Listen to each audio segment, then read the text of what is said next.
I am going straight to jail. I mean my bed. Like right away. I'm going straight home, bro. I am sick. I am hurt. And all the good stuff all together, all in one package. Pure uncomfortable.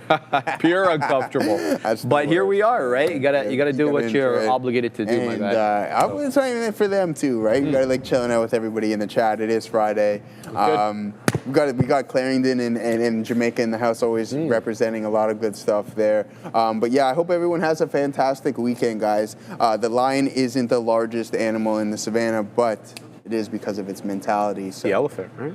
Yeah, well, I'm saying it's the king because of its mentality. So you don't have to be the biggest or the baddest. Shout out you just to gotta have the you gotta have the mind game there. So it's all right. There you go. Big boys are that way. Peace.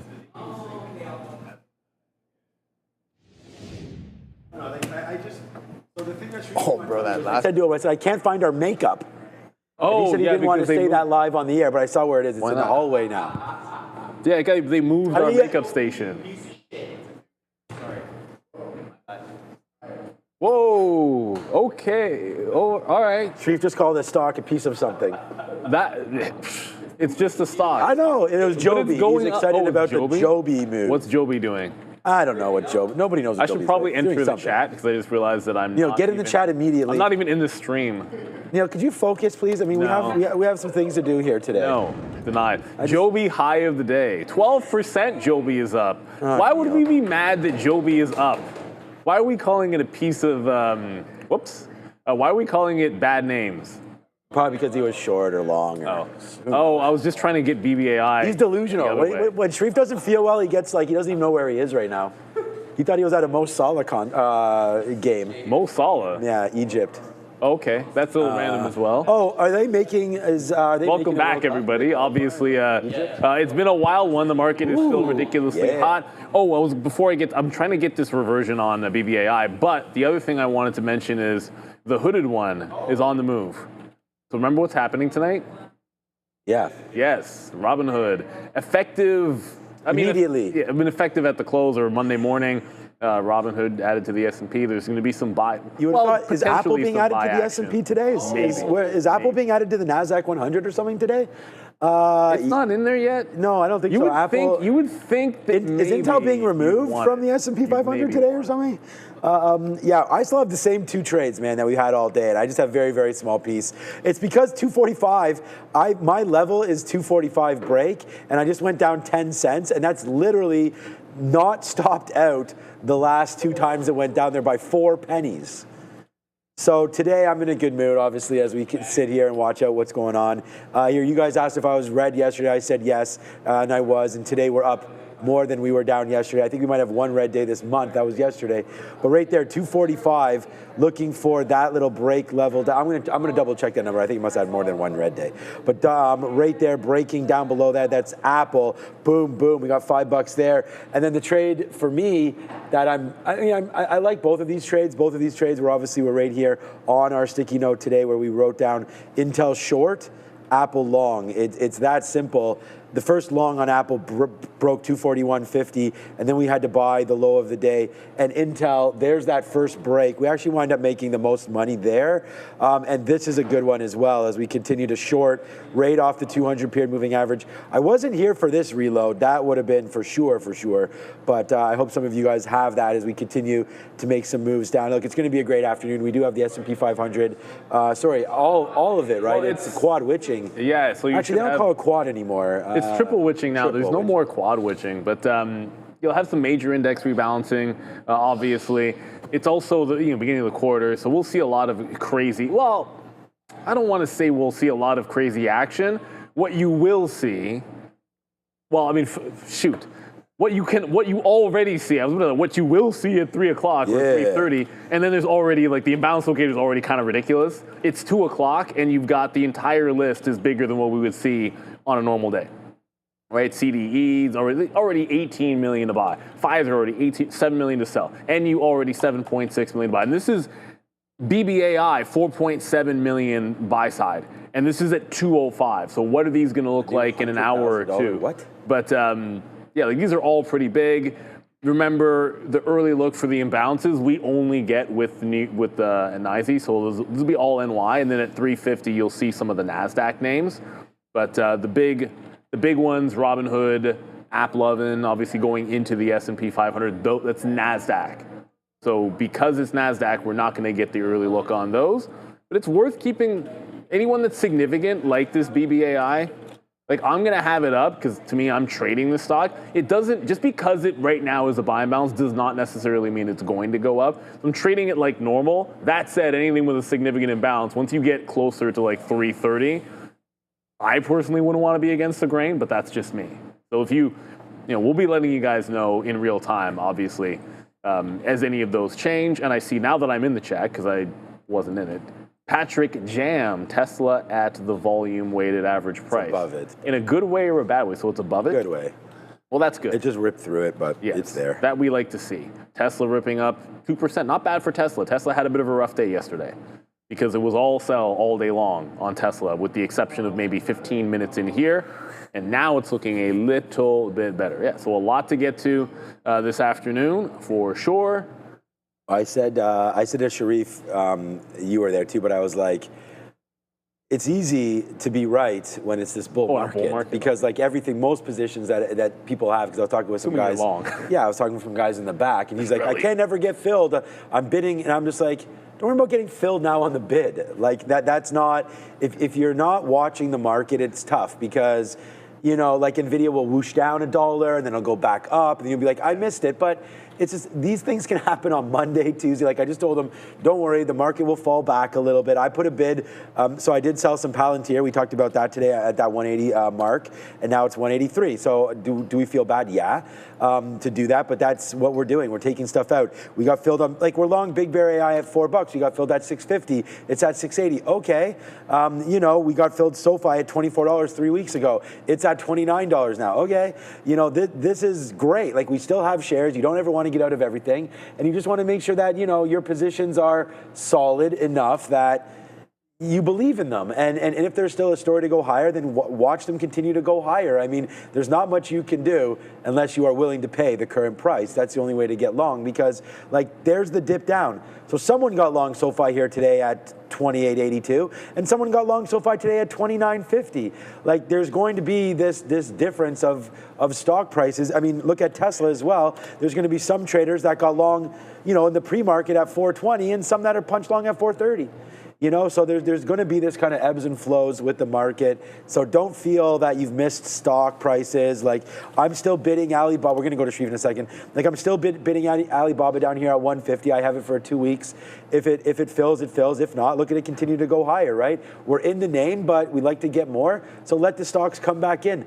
It's not unheard of. I mean, we could ask ChatGPT or Perplexity, or I could ask Neil, anybody. Ask me what? You don't know the answer, but I was going to say this is a ChatGPT type of thing. I was going to say like how many times, because we did this. I actually tweeted this out before. I think I found it on Bespoke or something. 7 is probably about right. It's in the last 5 years, how many 10+% corrections have we had in the Nasdaq and in the S&P 500? I think it's a lot. Hold on. So if you're going to correct back 10%. Yeah, ask Perplexity. Okay, we'll get the answer. S&P is fine. I don't care. Nasdaq's probably, S&P's probably better. Nasdaq, I think, corrects way more often than that. I mean, Apple continues to go higher, right? All you can do is buy companies at good prices. Palo Alto, makes a bottom, you buy it. Intel made that bottom at $19, $20. You just follow Donald Trump. I mean, all you have to do is anytime this guy says buy something, buy it. 7 wasn't correct. It's only 3. How many is it? It's only 3. 3 times in the last 10 years? That's it? 5 years. You said 5 years. No, 10 years. 10 years. Okay. Just say now question. 10. Yeah. So Neil just did it. So it was 3 times 10% corrections in the last 5 years, which, I mean, some of them have been dramatic in that 5-year period, right? Because COVID. 5 in the last 10 years. 5 in the last 10 years. 7's not too bad. And then most of those were extended more than 10%, I would assume, right? So we do have some nice... Didn't volunteer that information, which I find annoying. See, that's You're using Perplexity. I don't use Perplexity. Well... I'm sure it's great. I'm sure it's fine. It's just one of those things, like, you have to get your prompts right. Because to me, it's like, intuitively speaking, in the answer, you would throw in... what those percentages might be. Like, just let me know why not? Like, it's just information that you probably would have while looking it up. So I think we have the rundown locked and loaded and ready to go. So let's see what symbols you guys are interested in talking about.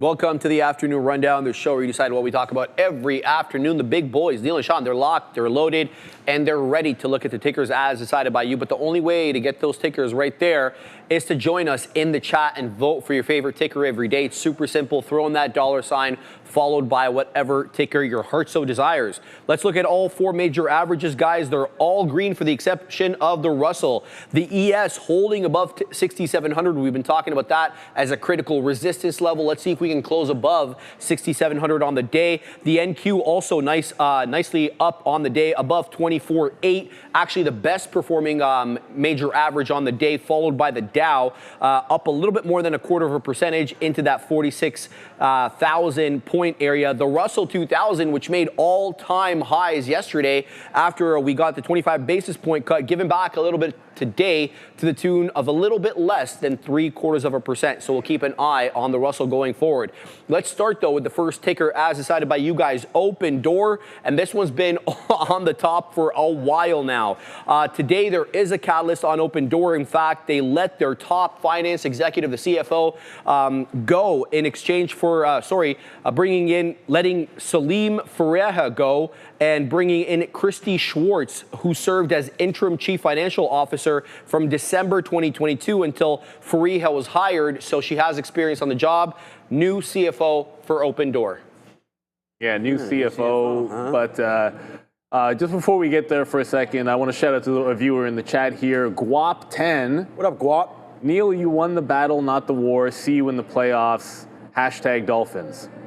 No, we won't. The Dolphins aren't going to the playoffs. No, we won't. But shout out to you, Guap. I love the confidence, but we're not going to see you guys in the playoffs because you're not going to make the playoffs. Yeah, I mean, that confidence. I thought they played a good game, and they're 0-3, and I don't see any chance that they're going to make the playoffs, the Dolphins. But I do think, if you start the season 0-2, it's almost like 100% chance of not making the playoffs. No, but they might trade Tyreek Hill. And the teams, the Bills are one of the teams that actually are on a short list. If you go on like the betting, there's like 7 teams. The Bills are actually one of them. But Opendoor, new CFO, unfortunately, did not do anything good for the stock. And we said this morning. Like, if it had been rallying off of $10 on that headline, then to me, you go long off of $10. Because this has been like that pivot point. Like every single day since the last time I guess it had a big day 2 days ago, but you've had a couple of big up days, and every single time, look at the $10 level. Fail 10, fail 10, fail 10. Hey, at least you had a little bit of a break in the pre-market, but ultimately fail 10, close right underneath 10, failed to break out again. So today it failed 10. You shorted underneath the 10 level. I did have one bad one because I got up with an order and a stop, and I came back. I'm like, oh, I got filled. Oh, and I got out. That kind of sucks. But I think this is a short the pop situation. As long as we're under $10 and the volume weighted average price, short the pops in Opendoor. Story isn't necessarily over here. No, it's not. This is a stock that's still near the highs. Like if you're like anybody that's short this that's not a day trade they're not exactly feeling great about it. Like Shkreli was 936, and unless you happen to get it in front of $10, most shorts are probably well out of the money. It's just there's no squeeze if it can't hold above this 10 ever or break out the 11. So there's been scalp opportunities in either direction. Off of this level. Today it happens to be down. Maybe at some point that reverses field. But for now, I'd at least think it's a potential bounce play. Call it like 9 to 9:20 or so this afternoon, but shorting the pops until proven otherwise here in Opendoor. It's still doing pretty good volume, but as you can see, the volume has tapered off pretty much. Like it have a big up day and then it'll do like less volume and then less volume, and then you're waiting for the next big up day, and then the volume will decrease after that. So it's kind of in its pullback phase on Open. I was going to say, I asked ChatGPT. So there's only been one team that has made the playoffs after starting 0-3. Who was it? Since 1979. It was the 2018 Houston Texans. Started off 0-3 and finished 11-5. Oh. Yeah, so there it is. Only one team has done that. I would never have gotten since '79. I would never have gotten Houston Texans? Yeah, Houston Texans did it in 2022. In 2020, sorry. What, that was 2020? Matt Schaub? Is that the Matt Schaub year? I don't know. Did you say 18 or 2020? I think you said 2008. Huh? What do you want? What was the stat? No, I was saying. What year was it again? Sorry, the Houston Texans in 2018. Sorry, started 0-3. Right. Is that Deshaun? Yeah, Deshaun Watson? Was he that old? No. It is Deshaun Watson. 2018 was Deshaun Watson? Yeah. Okay. All right, just real quickly here. Hold on a second. Andre, I'll get that going. That must have been, well, obviously that was before he got caught being a creep. Yeah, Deshaun Watson. Okay, that's interesting. 0-3 to 11-5. That's quite the run. That's pretty good. 11-2 run to end the season. All right, 14 years, 0 hacks. BTCC has 0 excuses. Delivers what others don't. Trade Bitcoin 500 times. Tesla, gold, and Forex all levered up. With smart copy trading, you just don't copy. You just don't watch the pros. You can trade like them. This is regulated in Canada, the U.S., and in Europe, and trusted by over 6.8. It's pretty exact. Million traders. Trader TV Live has an exclusive offer for you. If you do scan that QR code or click the link in description, you can grab that 15%, which is pretty nice deposit bonus. Go to btcc.com where the pros trade, and now you can also. All right, so for Opendoor, I don't know, man. I mean, pretty simple stuff for me. It's exactly what Neil said. I didn't even look at it today. I mean, I'm in those 2 names, and those 2 names are plenty enough there to fill the bucket today. But yeah, maybe I'll look at it on a 5-minute chart. This is right here, just this breakdown of $10. It's kind of like what we did on Intel, you know, breaking 30, breaking 240, whatever on Apple that you sort of got there. I mean, this is a big psychological level. It stands to around $10 now, basically all week. It hasn't.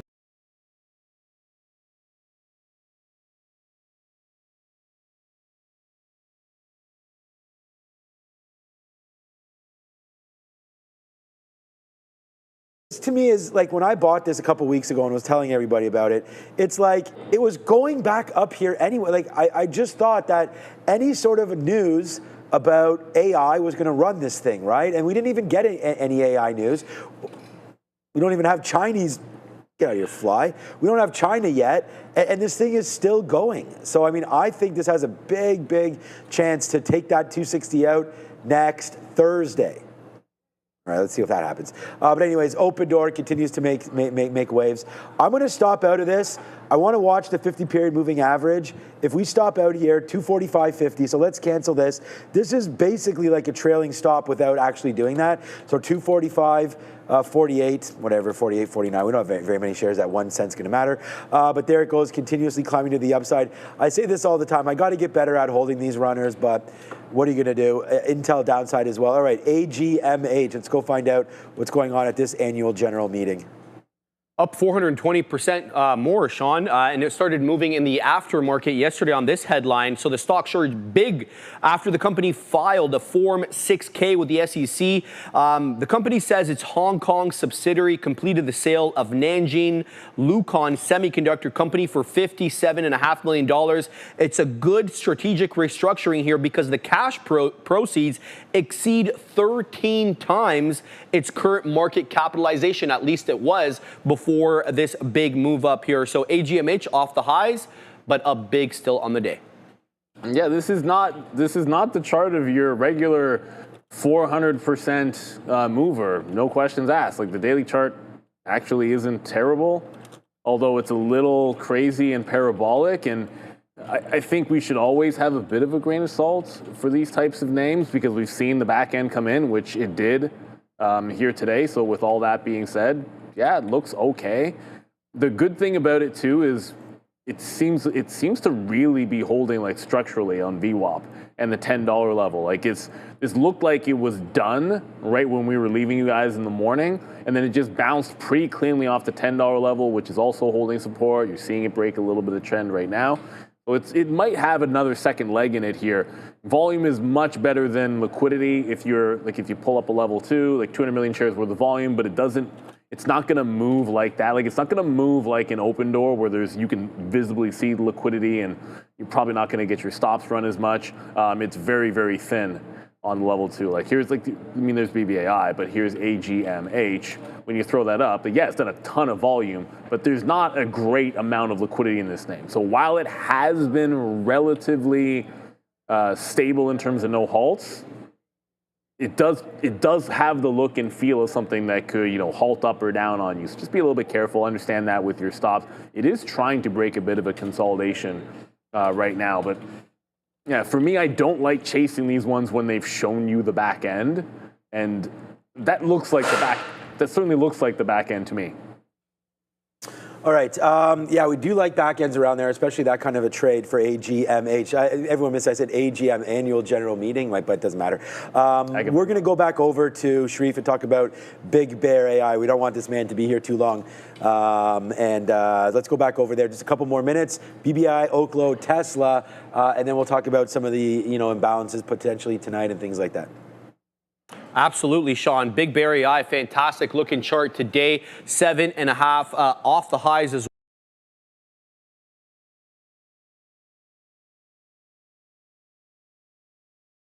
well. So there's also, where'd it go? It was a 4.5 million buy and balance early look. There it is. Now 2 points. So it just paired off a little bit, 2.6. But do you see all these like INQs, 2.7 million? There's just a ton of these imbalances, and they're all huge. That's what happens on it's a triple witching and an index rebalancing and all that stuff. But about last week, when we were talking about this bounce off the 200 period moving average and then the trend break, and so you get bullish once it was over 5, really, you haven't had that bad of a time of it. There was really just a couple of days of consolidation off of the $5 level where it was having trouble running away. It was supporting 5, but it was trouble running away. And then it's just been a long, pretty much every single day. Our stream is down. Something's wrong with the stream. Oh, again? People are saying they can't hear you. Oh, okay. Is it just me? Can you guys hear me? People are putting in. Can you guys hear us or not? Can you hear us? Because we're now nervous. Trader TV's halted apparently. Yeah. Let us. Yeah, in the chat, mine's halted too right now. Yeah, I got the same. All right. Where's Ram at? I'm going to refresh and see if Ram gone? It's up. We can hear it. We're good. All right, so we should. There it is. It just refreshed. All right. Do the refresh. Right. I don't know how much you guys caught of that. If you look, it's a buy and balance of 2.6 million on BBAI. It's been upward trending on this daily chart. So it's been pretty good for the last couple of days, with the exception of, I think, yesterday, which was a little bit consolidative. It's just been trend up. So today was a breakout and hold of the prior high, although I am in a mean reversion trade. So when I took this mean reversion trade, I actually didn't see the early look imbalances. And then I got a look at it being a buy, and this is going to be, I want to cancel that offer. And we'll take one shot at a mean reversion. But if it's a couple million shares to the buy side already, there's no need fighting it. I want to be out of this before 3 o'clock. As far as I'm concerned, it gave you not only the move to the 50, it's now holding the 50 and making another leg up. And that leg up has room to 7 to 750, like in this range in here. So the continuation is good. Possible volatility here at the close for BBAI. Just because it's an early look imbalance doesn't mean it'll go ham, but it's exactly the kind of stock that if it has a buy imbalance on it late, you might want to have a quick look for that last half an hour, which could be quite volatile. 2.6 million is solid, but it's done 10 million shares in the day. If that starts growing larger, then we become really interested. Look, I'm getting a lot of text today about Big Bear AI. It's always nice when you recommend something and it actually works. So Big Bear AI continuously going higher here right now. Again, I like the stock. I got some out at 650. We talked about this trade before, 650, 750, 850.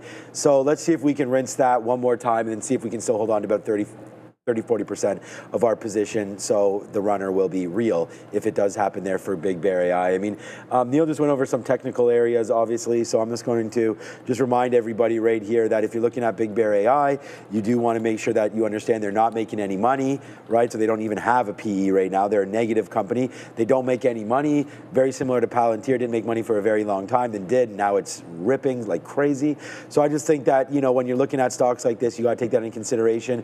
There is quite a large float, 340 million, so we're not going to worry about that. And the short float keeps on decreasing as people get blown out, I guess. So right now it's just 20%, something to look at there for Big Bear AI. We'll see what exactly this means moving forward, but I, again, like the stock up here. We've seen it before, and I just want to do a cautionary tale because last time when it was moving around like this, you could see that it had its opportunities to, to moon, and it stopped at $10. Now I think $10 on this move is still almost 40% higher from where we are right now. So I don't know if we're gonna get into that area, but don't be surprised if on Monday we do get into the 750 area, and then I'm looking for more exhaustion as we look for the upside here on Big Bear AI to slow down just a little bit. Great move.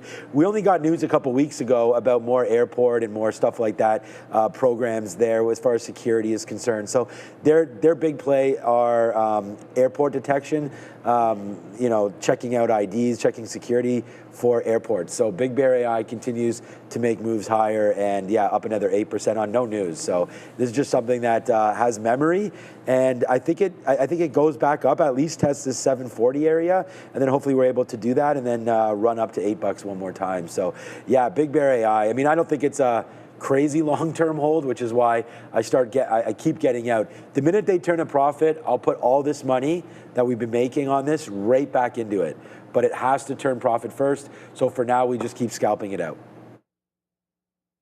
All right, guys, OKLO. I want to show you the daily chart here. Not typically what I show, but since the April lows from the tariff tantrum, we're up 628% on OKLO. If you look from September 5th onwards, we're up 96% on this headline over here, which is being participated with.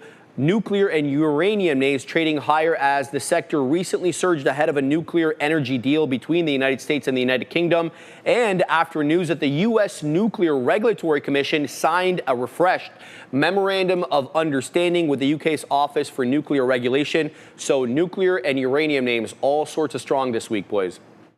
Yeah, the nuclear play has been amazing. The only thing that I'm disappointed about is that, well, I mean, SMR is having a good day. It's just that it had been lagging so much, and now it's just playing a little bit of catch up. Up 21 points today. Admittedly, OKLO has been the one.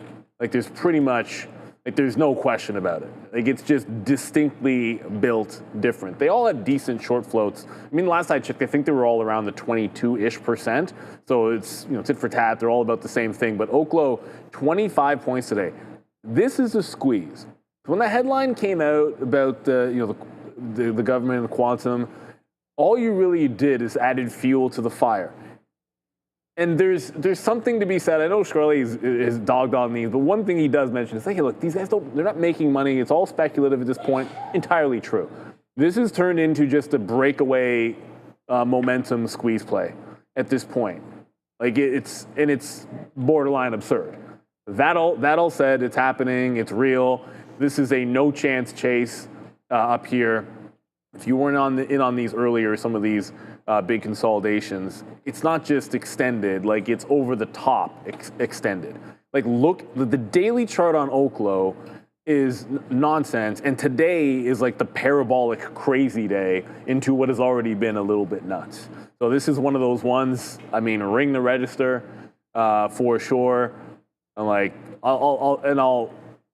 I'll tell you, like if SMR had actually had a chart like that, and I hadn't taken it out, then I 100% would be selling a chunk here. But it just doesn't have as crazy of a chart. But if SMR was doing what OKLO did, I for sure would be hitting the sell on at least a quarter of it instantaneously if I had OKLO. But that's just me. This last candle looks a little bit absurd. Just a bit of a squeeze play. I think you want to make sure you take advantage of them when you can.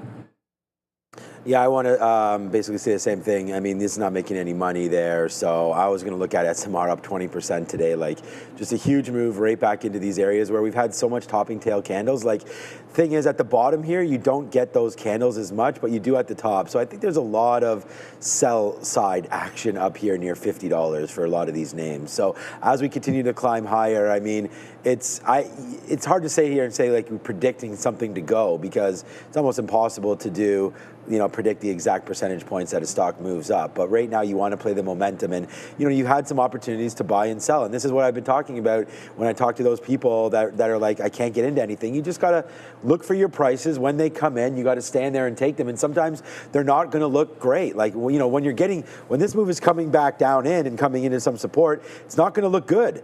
Like, you're going to say, I'm buying this when it's down 1, 2, 3, 4, 5, 6, 7, 8, 9, 10, 11 days in a row. SMR goes down 11 days in a row. you know, and then now it does this kind of a move. So you got to believe in these names, and you just got to say, hey, this is what I'm doing. I'm doing it on Alibaba. I'm doing it on Tencent. I'm waiting for some dip buy opportunities to buy all of these names. Now, thankfully, we're already in SMR in the teens, so that's fine, and we've been talking about that since those trades. But yeah, it's the only nuclear name that I'm in is SMR. Oh, and before we You're never in it for enough shares, but like, let's be, the other thing about it too is it's not as if like the like GE Vernova, Vistra, Constellation Energy, like none of like the bigger names that actually make money and are generating real revenues, like none of those are doing much of anything today. Like GEV is up 1%, like it's kind of bouncing off the 50 period, like it's up. So this is parabolic in a lot of the growth for sure, and sometimes that's fine. Like, that's great. You got to be excited about it, but let's be real.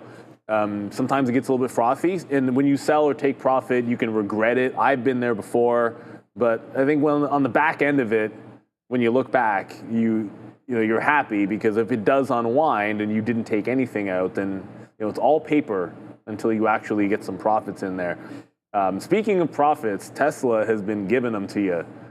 Yeah, and speaking of concussions, OGen is your place to go. Over 3.8 million concussions are reported in the U.S. every single year, and there's no FDA-approved treatment. OGen is trying to solve that with their first in-class intranasal drug designed for rapid brain access. With the concussion treatment market projected to be more than $9 billion in 2027, Oragenics is positioned uniquely to lead the way. Learn more and schedule an appointment today to go find out what exactly they have to offer. We did get stopped out of our Apple. I just want to let everybody know that. We did talk about 245.50, so that's right where it is. It breaks, we get stopped out. You saw me put the order in. So that was a $6 or $5.50 winner there off that low. So boom, right there. Nice move there for Apple. Boom, boom, as it goes to the upside. All right. Yeah, Neil talked about it. It's Tesla. Let's go see what that move is all about. Baird upgrading Tesla today with a healthy price target jump from 320, I believe, to 548 or something thereabouts. Based upon physical AI, they're saying Tesla is the one leading the physical AI space right now, with Robotaxi and Optimus expected in the not too distant future. They're looking past, guys, these 3 straight quarters of declines in electric vehicle deliveries. So Baird with an upgrade and Tesla above 2%. Ooh, we like the upgrade. This is what you're supposed to do when you get an upgrade. We're looking at Micron. Still, don't even understand why that was selling off the way it was this morning, but that kind of is what it is. And at some point, we'll talk to you about the chip names as well. None of them made the list. No chips on the list, which is I found a little bit surprising, but that's all right. Tesla has been in a consolidative phase. No questions asked. This is healthy. We've talked about the whole. The example I've been using about these consolidations is if it's consolidating on a long-term upward trend in either, I don't even care whether it's like this for Tesla or in the reverse of it in Palantir would have been upward trend, you get a bear market pullback and then it goes sideways, and that consolidation I think is the one that holds the 50 period is good, and then you get the continuation of the trade. So Tesla is in that consolidated phase. Now, I don't know how long it's going to be. If you look at it, the last time it did something like this, it didn't break out. Like in here, that was a bull consolidation. It tried to go and failed. But as long as it's inside the range, you better be range trading it. Now, ultimately, this morning, I think I said something along the lines of, hey, let's try to get some 410 to 412 to the long side. But I did miss the 430 reversion, which is fair. Something else was moving at the time. And pretty much everything that filled today was good. So you miss out on the top end of the range here on Tesla. Might have been a little bit more bullish and trying to catch longs, but it's neither here nor there. Until we actually close above 430, I think you got to play the inside range here for Tesla. And we're still waiting around for what the next big thing is going to be from them. And maybe we'll be calmed down until we get some kind of Optimus update. But some of the projections, we were talking about this morning, like, some of the goals set out for, how many Optimus robots you could have in the US. I mean, if this thing is what Elon says, 1 million is not a lot. If it can get it to what I think everyone envisions, 1 million isn't crazy. It's not a crazy number. No, I think that the Tesla has such a great opportunity to just expand margins and just give that new product cycle. Like there's a lot of people that are like, I don't like Apple because they only have a couple of different products and they just keep improving like the headset, the new phone and this and that, right? But Tesla's actually opening up brand new categories of business, right? They're opening up robo-taxi. I mean, I know Waymo's there and everything, there's lots happening, but this is like a brand new segment that we really don't know how high we could fly. On all of this kind of stuff, right? And it's just like, will the robots take off? Will they not? You know, will robo-taxi go? Will they not? Like, what are the margins looking like on those things? Will they get, will they get clearance and all that to do this kind of stuff? And I think that Tesla and Elon Musk is basically just a shot that we should all take. And, any kind of a dip buy opportunity. You may not like the guy. I get it. There's some politics involved when we're talking about Musk and everything, and especially when you're talking about AI and data collection and everything. But this guy's building up XAI, and they just got another funding round approved there for XAI. I think it was over $100 billion valuation now for XAI. Remember, he bought Twitter at $54 billion. So it's just like, this is all changing very, very rapidly with Grok and all that going into the Tesla. Like that's going to also help FSD probably and just give a much better experience for everybody. As competition ramps up, he's not an idiot. He's going to focus on other, like if Chinese cars can land here in North America, that's a huge problem, for Tesla. And I feel like Elon and the team has realized that, and that's why they're just focusing on other things, right? The data side of it, because the car business is one that may not be around for very long. As it's still there, but I mean, like as a sole driver for Tesla, it's already not, right? I mean, we're all looking forward to the next thing. We're not looking forward to the new Model Y or, we're looking forward to the robo-taxi, which is a new model, but it's also a service business, right? So I like that.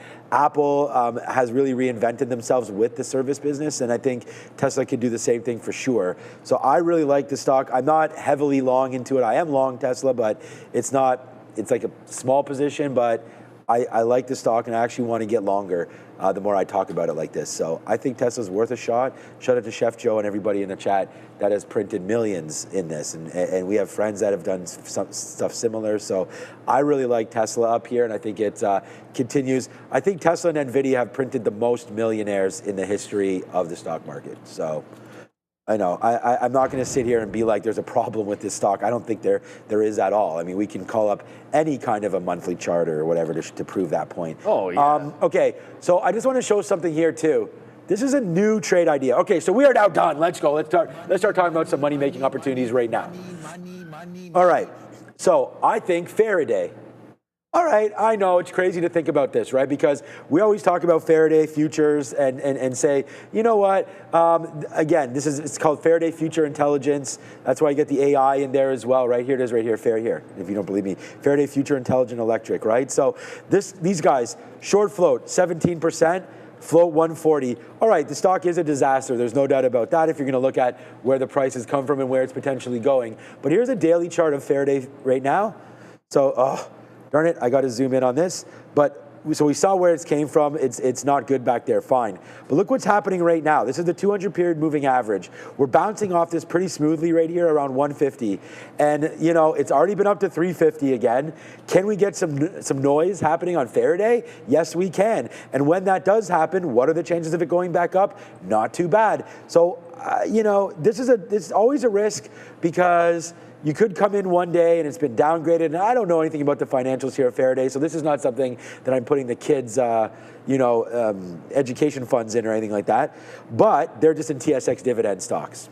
Okay, but there it comes. Hopefully this will hold this level. I like Faraday right now. I'm going to have to find out how to use anchor VWAPs because if we anchor it from this top, I believe it's something close to where we are right now anyways. So I like Faraday futures down here in and around $1.50. I think there's a great opportunity for this thing to climb up. So, don't at me now, at me when this thing's at 250.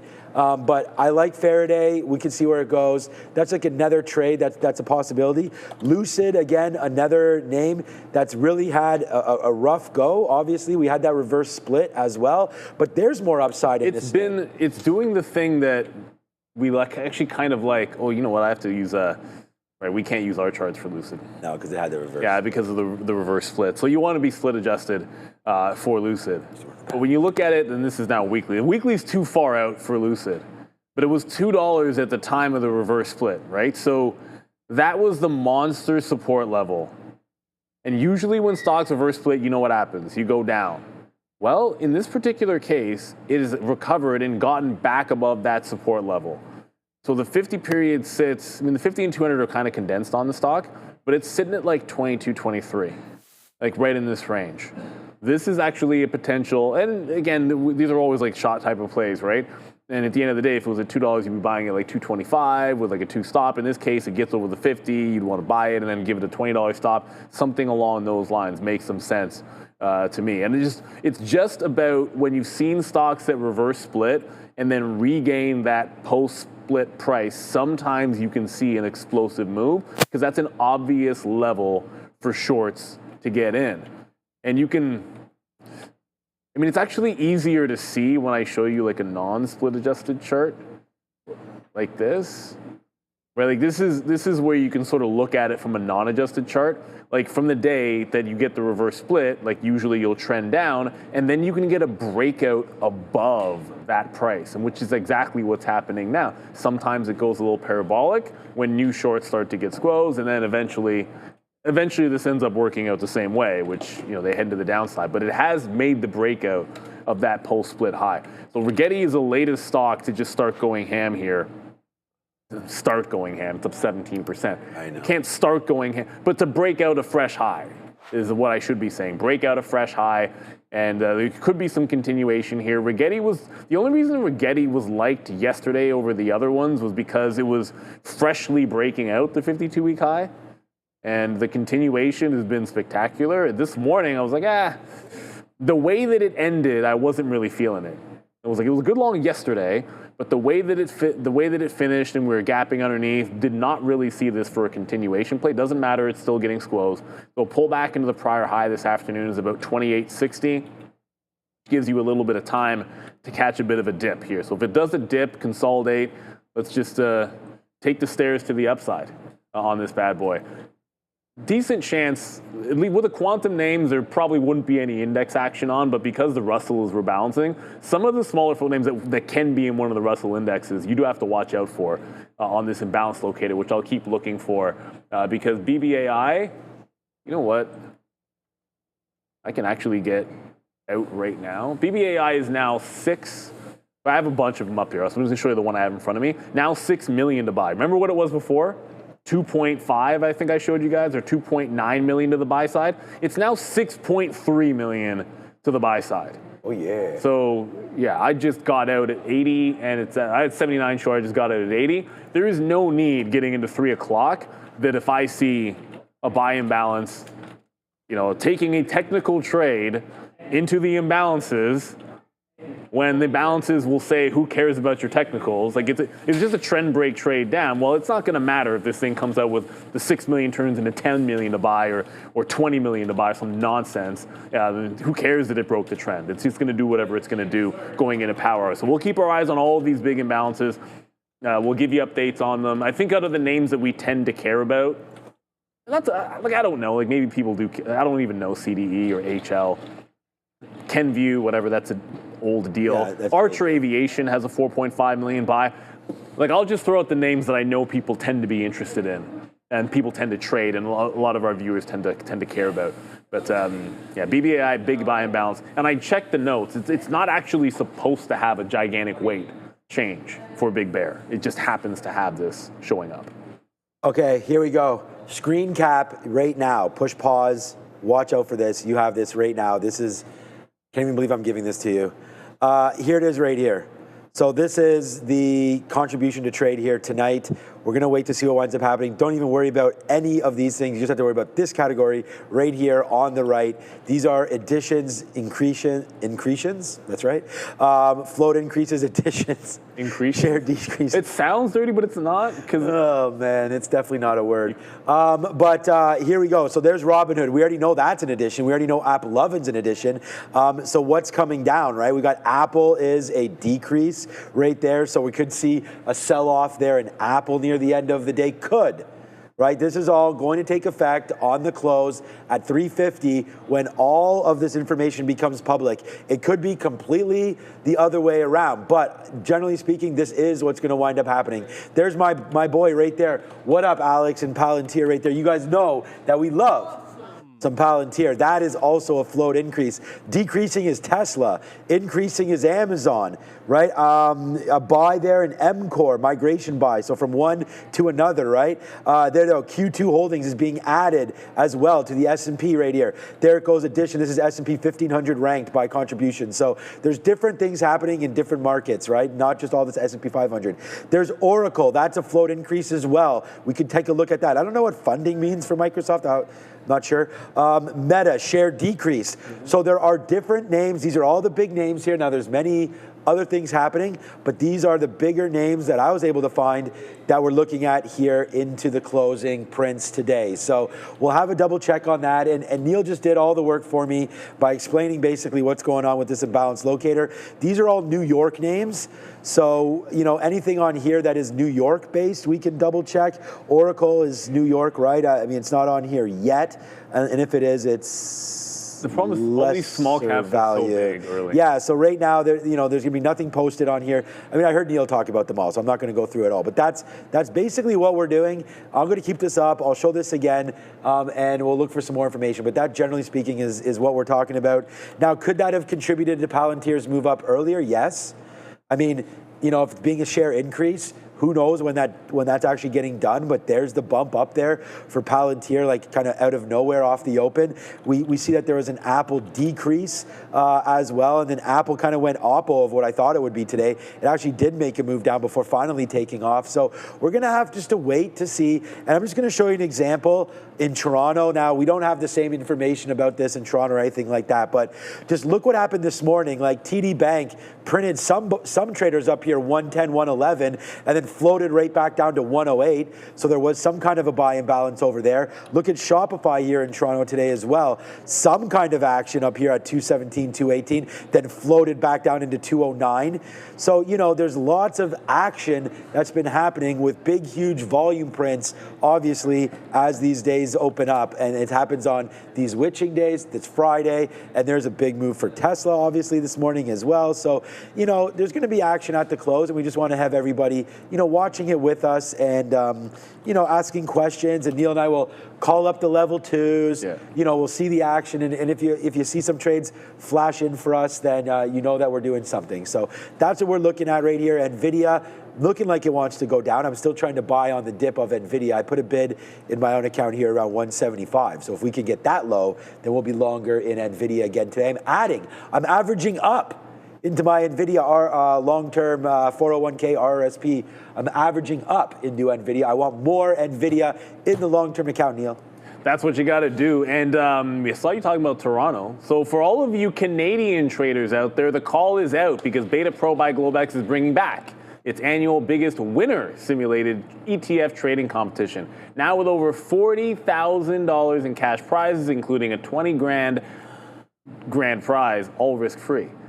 It's free to enter and open to all Canadians. You trade with $100,000 in fantasy cash on the Webull platform. Whether you're an experienced trader or just getting started, it's a chance to test strategies, build skills, and climb the leaderboard. So if you think you got what it takes to be the next biggest winner, then sign up today. Scan the QR code you see out in front of you. And shout out to Webull. Webull had a good day today. Yeah, people were mentioning that earlier. Was that anything or just technical, I think? No story. I checked this morning. I didn't see anything, and it maybe technical because like everything was rallying today. So if you weren't catching a bid today, then you got problems. I truly believe in that. When you see these types of rallies where the entire space will go, or you know, growth names are all going at once, if you have one and it isn't going, maybe that's telling you a little bit of something. So I would have been concerned if Webull didn't move upward today, but it has been a bit of a dog, at least recently. Like, you know, just pull up a chart of Robinhood, you know, pull up a chart of SoFi, pull up a chart of Coinbase today, or it just hasn't been doing that much since it lost the 50 period. So yeah, it's made a temporary higher low. I said this morning that I'm not completely convinced it isn't a reload yet at the, you know, that $10, $11 range. It hasn't proven to me that it's worth buying at a higher low. The trend down has not been broken on this stock. So there's just going from the high, like this is the trend bottom. If anything, oh, that kind of sucks. It made its high of the day pretty much around the trend. I didn't draw it perfectly, but you want to connect as many times as you can to observe the trend. Went right to the trend high and pulled back here on Webull. But if this breaks out next week, let's just say, that could be a nice little add into Webull or buy back in of the shares that were sold earlier, because I think you always got to ring the register when you get these. It gave you that 10 to 11 for a long time before breaking out, but that was a very clean double top in front of 19. So to me, like if I'm ever long in here and I see it get to a level like that, you're always trimming some. And then if it breaks back out, you put those shares back in, and then it gets back to 17, 18, you trim it again and hold on for the dream. And then hopefully that dream turns into SoFi. And it can do what SoFi has done at some point. Another all-time high for SoFi today. Oh, stock is it's only 4% today, but you know, when you're making all-time highs on no news, it's a good sign. I'm just noticing it back at VWAP, but Palantir at VWAP might be more interesting, actually. Yeah, all right. So we got out of Apple at that level, and I'm debating right now. This is not new lows for Intel, but it's a good level for me. I initially had a bid at 50 and pulled it, so that would have filled. And I was just thinking maybe we do get a float back into the afternoon here. It's only 2:51. There's so much more of this day to still go, guys. But yeah, there's a downside play there. I'm going to put a stop right now.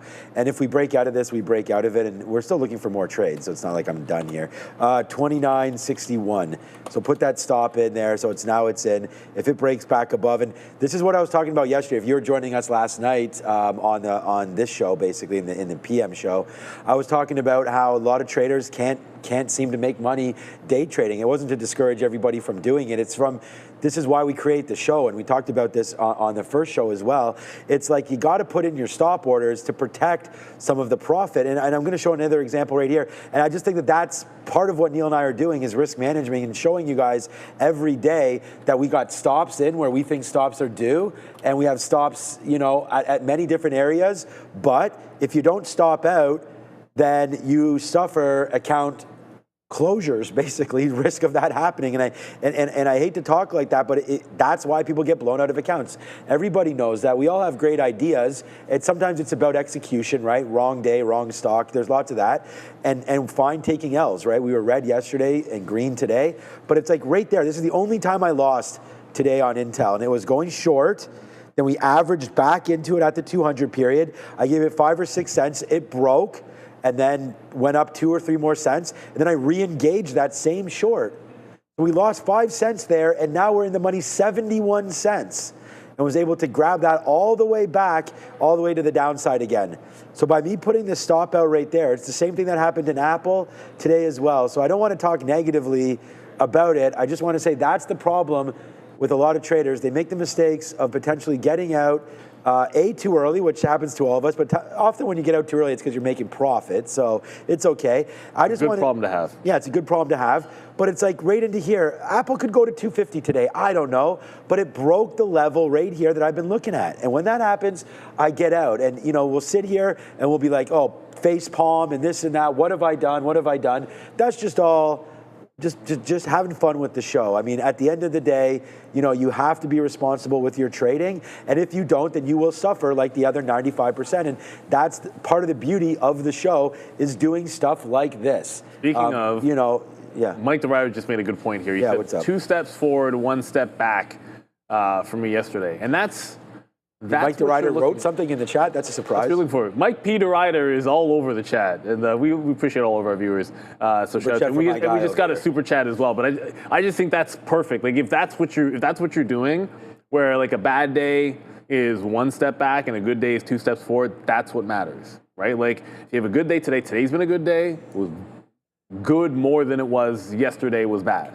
And that's how you stay consistently positive, for sure, Mike Peter Wright. I'll let you get the super chat because I had this up and I wanted to make sure I could get to this quickly, because I've seen a bunch of people put symbols in, and not everybody's doing the old dollar sign. So just want to remind people, if you want to, I mean, it gets our attention, and we always, both of us are going to have this up. Everyone on the show has this up, and then we just go dollar sign and then the ticker whenever you put it in the chat. And I'm just going to restart this so we can get a fresh look for the afternoon as to what the most talked about and intriguing symbols are to our viewers, and then we'll make sure we're trying to do our best to cover all of them. Before we get to Super Chat, apparently we're going to Adara first. So I'll let you guys know here, mRNA and some of these other vaccine names on watch. Not moving too much, though. mRNA, as you can see, did get a little bit of a wick here and a spike in volume. A CDC panel is voting here to end universal recommendations for COVID shots. So, of course, some of these vaccine names are going to be on watch with that catalyst again. mRNA did move a little bit on this news. Back to you. Look, this is my guy right here, Pathik. I mean, I always see you putting nice comments in the chat, and I really, really appreciate it. And I just think I got to shout out to Dara. She's the one that came up with this confidence right there. But look, this is what I was saying. Honestly, I ran into some guys, ran into Neil Sharif and some guys in the back, and it's been a hell of an amazing week. So, I mean, first of all, awesome. And here, this is normally for Ozan, but it's for you today, Pathik. Probably the best week you've ever had since you started trading. I mean, this is what we're talking about, man. I mean, I'm actually, you can't, I don't know if you can see it, but I'm getting goosebumps because this makes me the most happy is when there's people in our chat that I know have supported us for a very, very long time. And it's great to see that that's what's going on. So thank you all. So all of us, right? And then Sean for giving me the Seanfidence. You're welcome, man. I mean, I talked about this Apple trade. I talked about Apple on Fed Day. I talked about it today. It's right here. It's right on the sticky note right there. If your ideas line up with mine, that's great, Pathik, and I'm glad that it happened. I mean, Intel was also a monster. I only have those two trades today, but like that's what we're talking about. Oh, and I sent you my move on X, okay? I'll definitely have a look at that. Sometimes throughout the day, I don't get a chance to do all this stuff. And Joseph, so thank you to Joseph as well for all of that. So we do want to say a big thank you to that. And then I just heard that there was another fan funding. Oh, what's up right here? Is this what it was, Andre? Okay, so happy birthday. Thank you so much. Oh my God. I hope you enjoyed that burger. Yeah, I did. The burger place we went to was actually getting renovated, Burger's Priest, yeah. But I went to a new place called Rudy on Queensway. It was fantastic. Hope you enjoyed the burger. Is SoFi the next Palantir? Well, my guy Money Mitch says yes. I'm going to say no, but the reason why I like Palantir more than SoFi, even at these levels, is just I think Palantir just has just that whole talk of obviously. And I don't want to, the world is a funny place, right? And we all know that. It's just like, the more uncertainty that there tends to be, I think Palantir can benefit from that. I'm not trying to be like warmongering or anything like that, but with AI still being all talked about, people saying it's relatively early innings for AI, I really do like Palantir at these levels. But if SoFi is going to be the next Palantir, Palantir came out at $11 and is now at 180 or whatever it's at. And SoFi has a little bit of ways to go before we get into any kind of levels like that. But I still really do like SoFi. The problem is the space again, and it's not a problem. It's just you've had a huge move here for a financial. And I do think, I mean, the reason why I bought Oscar as well is because they're changing the game, and so is SoFi, and so is Robinhood, and they've got a lot of millennial action in there as well. So I think SoFi can continue to work.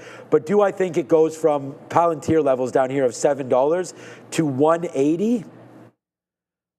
Would love for that to happen. I'm not going to sit here and call something like that, but I think that SoFi, as long as you're long the name, I think you'll enjoy it. And then again, look at this 50-period moving average. If you're going to do anything, just get out when it breaks that. And then regroup, right? I mean, if you got in like around here when it looked like it was supporting it, then you would have rode this all the way from $6 or $7 all the way to 17 or 18. It breaks there at 14, you can get out. And then look, good thing you got out because it does make the move all the way back in. And then there's maybe your next chance to get back in. So I think go ahead. Yeah, stocks. I'm just going to say stocks have a funny way of doing things. Well, it's a weird comparison. I think the comparison should be to like Robinhood, maybe.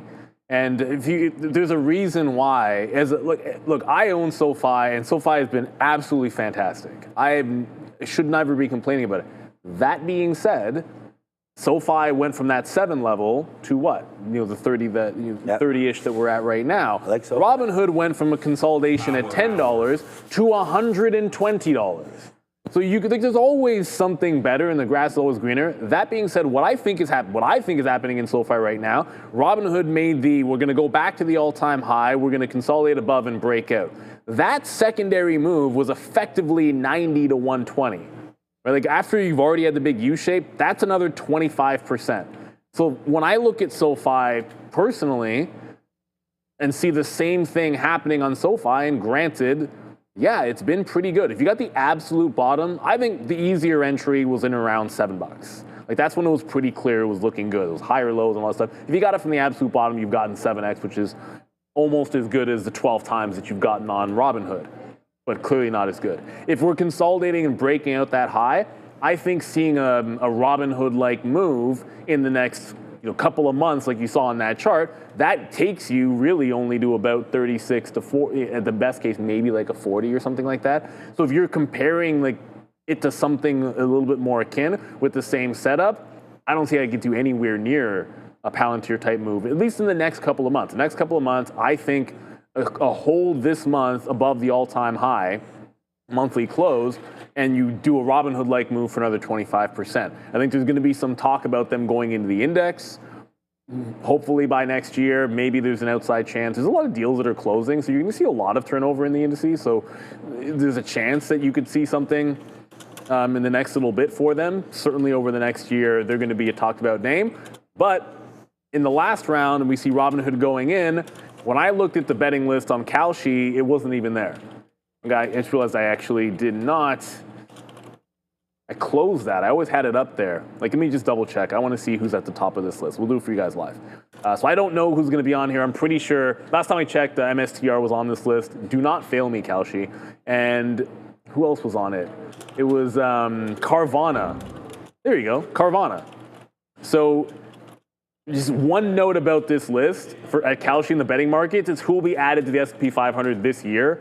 So it still has some of the stuff that's already happened, like Robinhood. Why is that at 96% when it's already happened? But Carvana, 39% chance that could be next. Ares Management, Cheniere, that was another one. MicroStrategy, 17%. I mean, obviously, AppLovin's already happened. That's another one going in there, effective tonight. And at the close, Flutter, 17%. So SoFi, you don't even see it on that list. I think at some point, maybe when a few of these jump in, and this has been pretty accurate, just so you know, like I'm only showing Kalshi because they've been, the betting markets tend not to get these things wrong, but there's no overwhelming favorite. I'd say Carvana's a loose favorite. Last time, Cheniere, I think Cheniere was number 2 the last time we had looked, and MicroStrategy seems to be hanging around there. That I don't get. MicroStrategy for the S&P 500. Look, if it happens, it happens, but I'm fine with it. I'm fine with it. Just like the why. Well, I mean, I don't find, I mean, I feel like MicroStrategy is a company that they've been completely honest with what they're doing, where their holdings are. Yeah. They file on time. I don't know. I mean, they have like a very obviously confident leader as well. Yeah. So I like that right here. But you know what's going flushing down? And it's not the account. It is Intel right now that continues to move lower. So right here, there goes Intel. We say see you later to that one.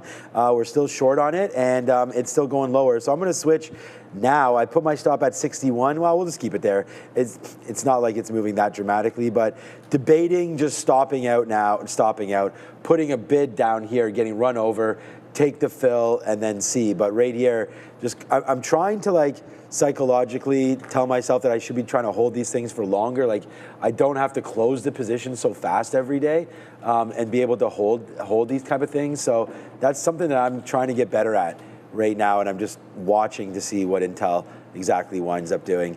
So I'm looking for different things here. I mean, I do have a scanner right here, NVIDIA, Netflix, NVIDIA. The reason why NVIDIA is popping right now on the scanner is it is hitting some levels right here. This 176, it's basically just hitting the 50 period, hitting the 200 period, trying to think about what it wants to do. For me, this is lining up for a short. I mean, if you are looking for NVIDIA, I would go short against VWAP, which isn't that far away. It's a 30-cent trade. But again, if we go back over, I think thing that I looked at. Oh no, I closed it. I'll have to get it back. NVIDIA, I've had it up all. Yeah, I think NVIDIA was a buy, right? No, NVIDIA wasn't on that list. Oh, it wasn't? Okay, no. So I was just, that would be the only thing that's worrying me right now about any kind of thing there for NVIDIA. Otherwise, I do think this is a short. I mean, we just had a nice run from the bottom all the way back up into this level of 176.25. Looking to me like a short right now on NVDA. Those of you that have asked us a couple times about Opendoor, thank you so much for doing that. Do I think this is a good spot for long term? I mean, I don't think any of these meme stocks are good long-term buys. I don't. And I mean, Carvana has bucked that trend that started a meme stock and then just started to get going as well. I would just like to see Opendoor. And I think if you do think it's a long-term stock and you're looking to buy a position, buy some now. Like, again, buy 20% now. If it goes down by another 20%, like, you have to believe in names. And this is not a Seanfidence thing. Thanks, Adara, for that. It's just, if you like a stock, you don't go all in at once, especially a meme stock like Opendoor, where we know we can move 20, 30% in a day, if not more than that. They got a new CEO. This thing went up 70% or whatever it was that day. So you got to be very, very careful. Like, it went from 580 that day up to $11. So it goes, 70 or 80% straight to the upside on new CEO. You know, so it could easily go down if something bad goes down. But if you think it's a long-term play, you're not going to look back in 5 years and wonder, was 960 the right play or should have I waited for 9? I mean, hopefully a couple of pennies here and there is not going to matter. So for me on Opendoor, I would say if you like it, buy some right now. I don't think there's anything wrong with that. If it comes down to 9, don't buy more. Buy more down here. Buy more at this gap fill between 7 and 750.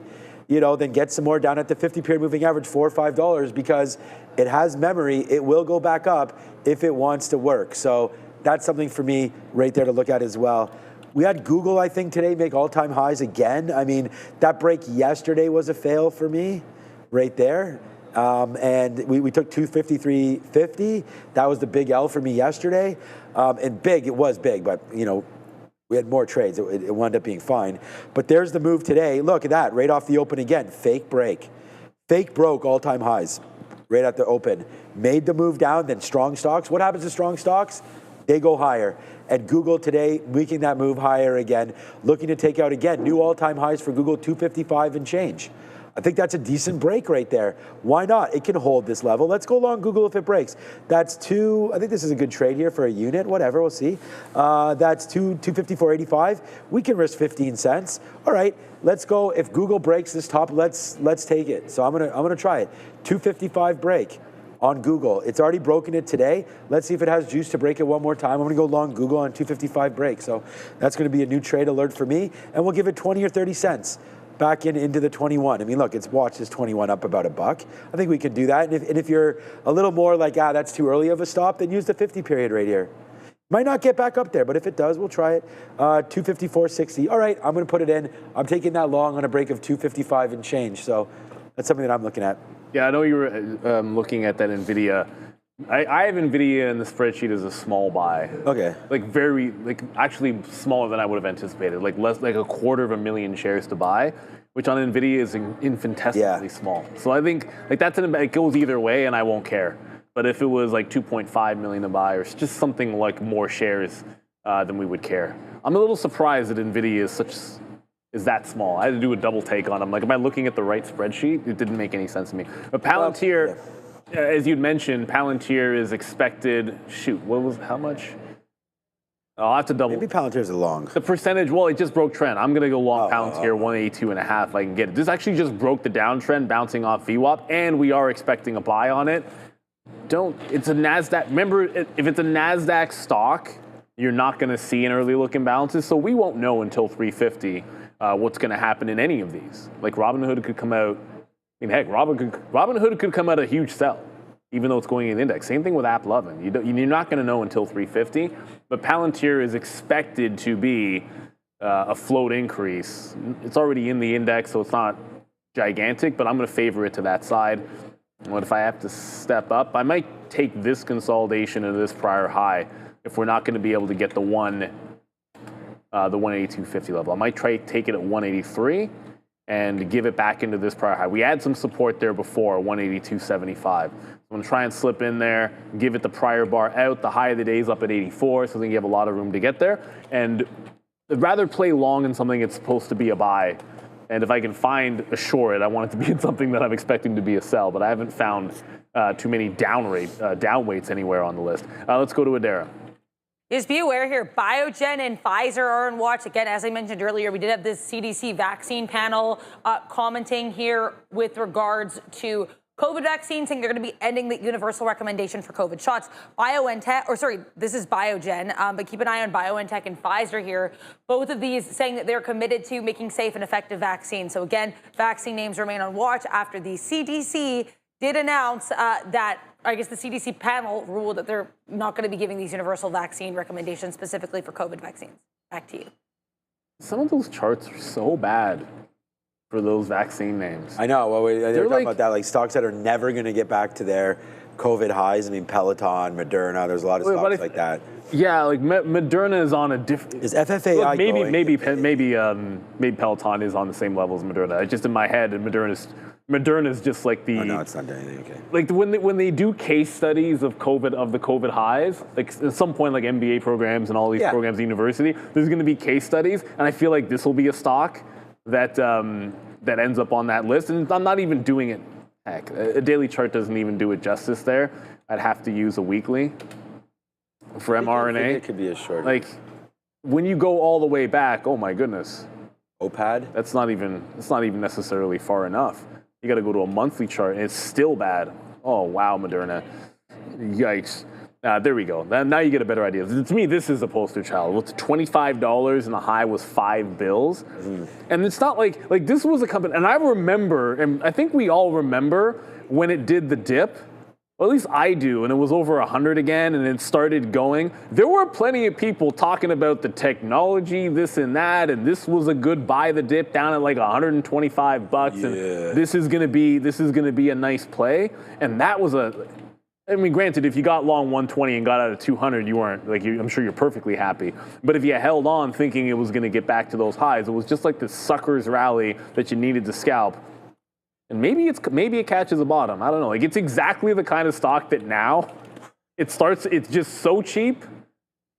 It's so cheap relatively that it's probably worth it the next time it takes a 50-period moving average, because that'll be like 28 or 29 bucks, and the low will be like 23 or 22. You might actually get a chance to risk 20 or 30% on a stock that has a lot of upside, and that's if they can do something again with the technology that isn't about COVID. Like it's just COVID's done.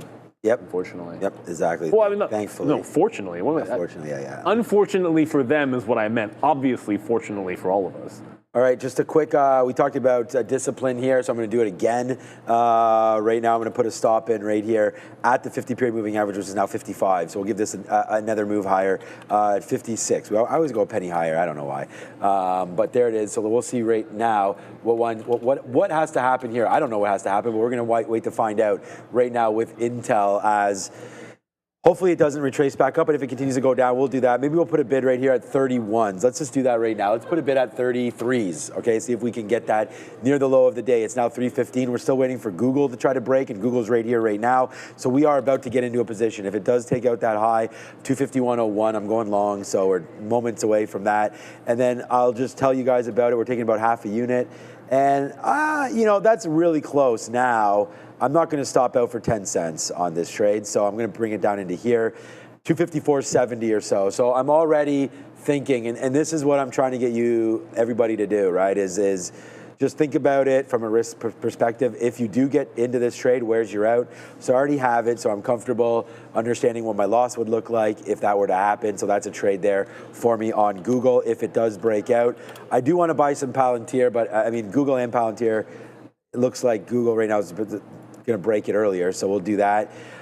AMD, if you're looking for a short, this would be the one that I would be shorting right now. Again, underneath the 50-period moving average. I am not, mark my words. I mean, at me if I break this. I'm not going long until we break above 165 on AMD.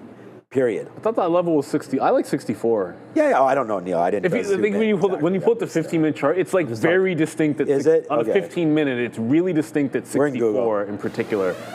Yeah, okay, yeah. So either way, yeah, that wick is 64.60. But I don't want to, like, it's all consolidation there, rip, right? We crushed Tesla going long one way since that's been happening, since it broke its levels. And so I'm going to do that, and we'll wait to see. And just like when NVIDIA takes out the highs, man, you're going to see something. I'm going to be going hopefully pretty hard on that one when and if it finally goes. But there it is, man. It's a new position. I don't know if it's a good idea or not, but it's a position I'm in right now. So let's just wait and see where it goes from here. But now Google trying to go back upside. So let's put our stop in together. Why don't we? Well, let's hold hands. All right, 254.69. So that's it. 254. Oops. See, this is how you make errors. $2,544. No. 254. I mean, eventually Google will get there. Give it 5 years. 254.69er right there. We'll push offer, enter, and then I'm just going to look and I'm going to try to go. I go like 0.5-to-1 ratio, basically to get it at 10%. So if we're going to risk right now 30 cents, if this goes to like 255.15, let's just put an offer there, and we'll get out of 10% or so, and that will just help us. If it does go back down in, we'll put a little bit of money in our pocket if that does happen. And then we have the other runner to go if and when it busts, right? But remember, it's a Friday. Traders are light, man. It's obviously heading into a weekend. If I said it's Friday, that should be obvious. But, you know, other than waiting around for the imbalance, it may be a relatively light trade. So that's why we're not using that many shares. I like it as an opportunity. Let's see. I'm not going to average into it. Really comfortable if that turns out to be an L.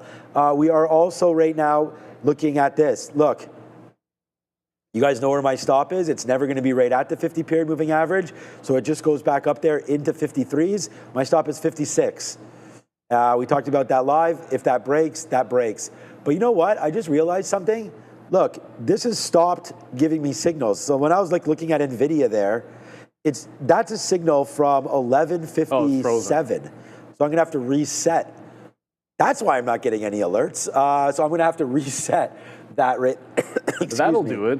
Too much. I feel good today, but now my throat is starting to act up a little bit here. It's like the second phase. Of too much talking there. So that's good for everybody else. All right, nice downside play there for Intel. Let's see what happens with Google. And we're resetting my whole E-signal right now.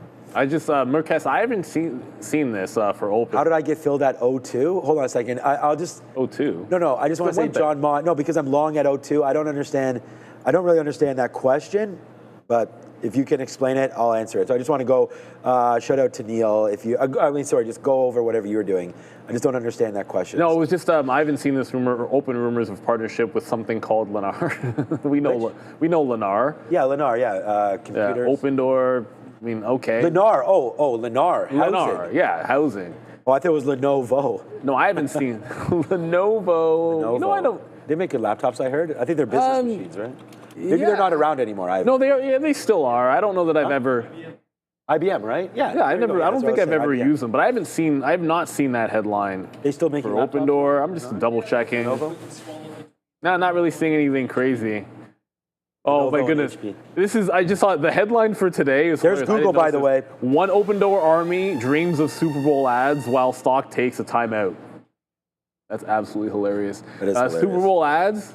They're going to go for a Super Bowl ad. Hey, why not? Who is? Opendoor? No, I think it's the Opendoor army, meaning online people are interested in the chance they could do a Super Bowl ad. So Palantir's trying to go. I keep double checking. I didn't break 255.50. I'm talking with this J mod out loud here. So. Okay. Yeah, I mean, Palantir just double tapped the 183 area, but it just went to $0.50 and hasn't really gone any further than that. So I'm going to scalp some out here in front of the $0.50 and see if it continues to go. Palantir is supposed to be. Yeah, it is supposed to be a buy. It is supposed to be a buy imbalance, but of course we're not going to know until 2 o'clock or 3 o'clock or 3:30, I should say. Sorry, 3:50. Early looks on New York you'll be able to see, but these NASDAQ names, of which I liked it when Palantir was on the New York, because that we would have the opportunity out there to be able to look at the early look. So we'll take the quick first scalp at like 30 pennies or so, which it's already done once, and then we'll see if we can hold it. Ideally, if it just keeps on going up, want to be long into 350, and then if it comes out of sell, dump it. If it comes out of buy, hold it. That's simple. Yeah, did you say 30 pennies? Well, that's exactly what just happened right here as well on Google. So good trade over there on Palantir. And there it is, man. Again, we took it with half a unit. So happy with that trade. There's the first out at 15. Here's more outs at 30 right now as we speak. And John Mott there. Yeah, okay, there it is. So I was going to say, all right, my bad, you're in Google. Yeah, no, I was looking at, I'm in Google. Oh, so a little bit more volume there. So yeah, I don't apologize because I didn't understand your question, but now I do. So thanks for that. Yeah, no, they trade the same. I just look at, see the volume here. So we talk about like why I trade the TQs and why I trade some of these same names. I'm just very, very familiar with the levels and the way it trades. Oh, wow, that's just a nice move down. But here's Goog. So Google was 26 million shares. This is 15 million shares. So just a little bit different, but yeah, thank you for that. They should move pretty much. Hold on a second. Google's up 1.23. Google. Goog 1.33. All right, well, slightly different there, I guess, depending on when you're checking it out. But there it goes. So right now, I'm out of 40% of that trade because this is now adjusted, actually. We got to change this. Now this is 254.80. There it goes. Go! Let me get out of another bit, okay? There, now we're out of a third now. Now we're out of a third of that trade. Officially, we just got 33s on the upside. So now I'm going to adjust my script order and put it for right there. I'm always following the 50 period. That's all that I'm doing. So that's 254. This time I'm going to go to 79 because by the time it gets down there, it's not going to be at 79 anymore. So there's a little dip down opportunity right there. Let's see what winds up happening on Google. But again, another good play there for the upside. I'm going to put an offer at 50s. And see if we get that, and then we'll just go from there. So yeah, then we'll be out of half, and we'll see what happens into the close for Google. That was a call to Adara. Then let's go. Keep an eye here on RENT. It's worth noting not a ton of volume in this, around 300,000 shares traded on the day, but they did get a bit of a spike here because the information posted this headline saying that the company previously explored strategic options, including a sale. Now, I've said this before about the information. A lot of their headlines are reflecting on things that have already happened or have known to have happened, but either way, RENT reacting to this report of a previous sale exploration here by the company. Back to you, Rent the Runway. What was it? I don't know. I just got to go to the bathroom. Yeah, no, that's okay. I missed what you said. Also, sometimes it's like, sometimes I can hear things in my ear and sometimes I can't. What symbol is that, Adara? Rent. Rent. Okay, let's have a quick look over there at Rent the Runway. I love the musical. I don't know you do. Yeah, we went to see that. There it goes, upside 5. Yeah, okay, so doing nothing all day until this. Boom. Oh, we just got stopped out on something. All right. Oh, gosh. All right, there's Intel right there. So we diamond hands this one, I feel like, all the way down. But there it goes, breaking the 50-period moving average. Good for you. Not good for you, Intel. I don't mean that sarcastically, but that has been a great trade there. If it wants to go back up to the upside, great. We sold 20% of our position yesterday, $1 higher at $30.70. That was the price I wound up getting. So that's, or I think it was 68 or 69. But anyways, nice downside play there. So far, this is the only thing that I think I've sold in the last little while that's actually going to turn out to be a decent sell.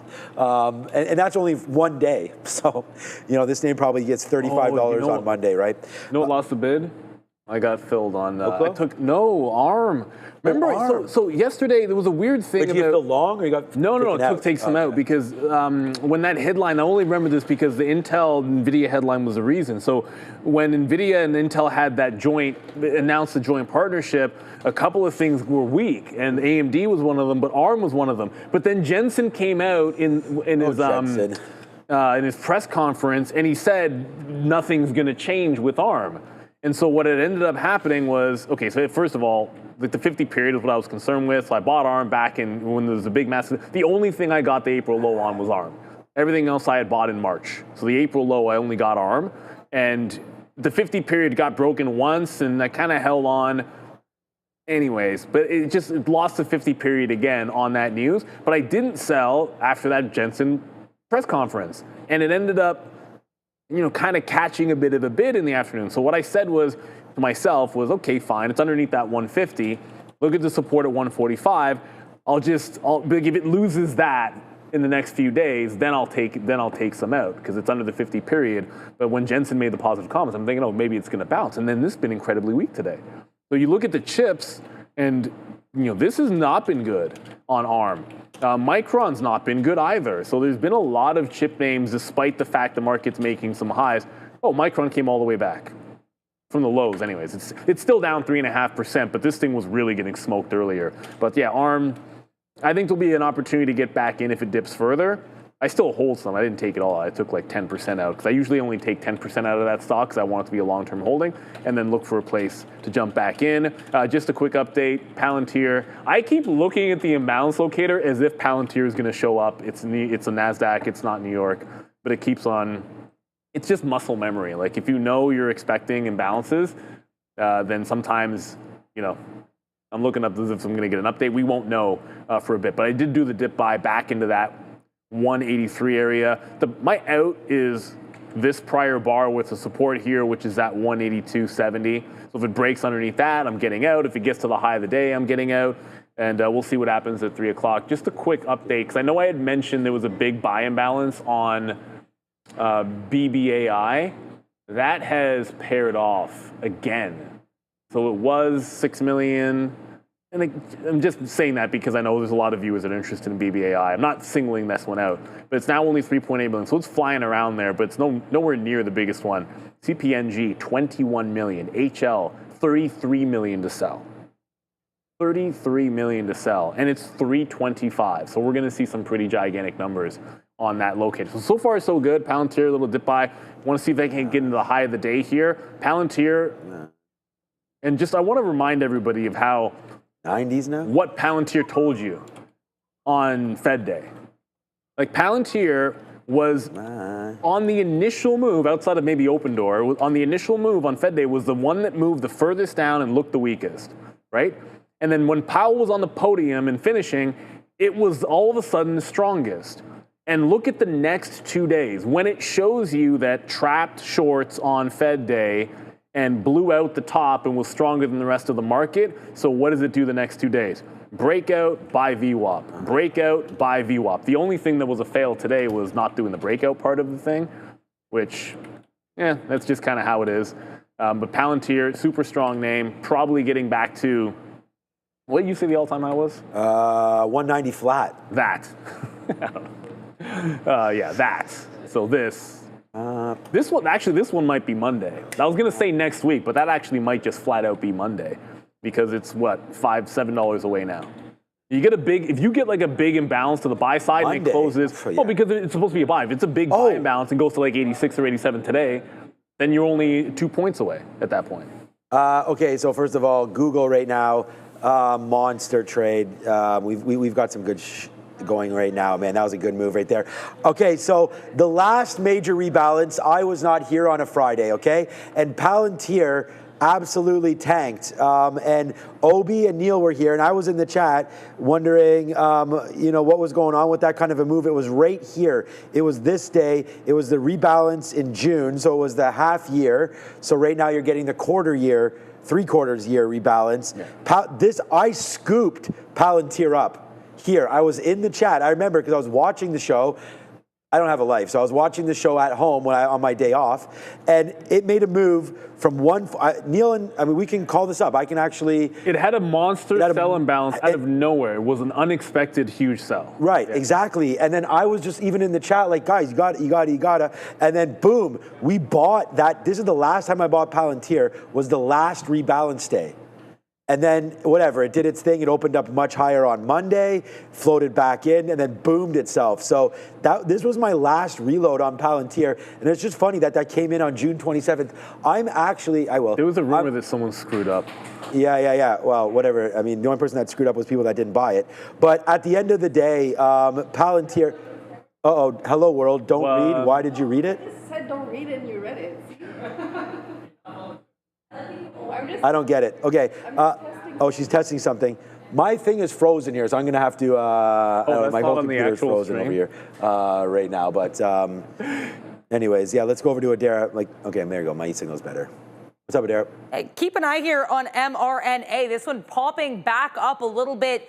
So in case you guys missed it, we do have some votes coming from the CDC panel on COVID vaccines. They are voted against universally recommending them. But now the CDC panel has also voted against requiring prescriptions for COVID shots. This seems to be received well by mRNA, which is bouncing a little bit here again. The CDC panel now voting against requiring prescriptions for COVID-19 vaccinations. Back to you.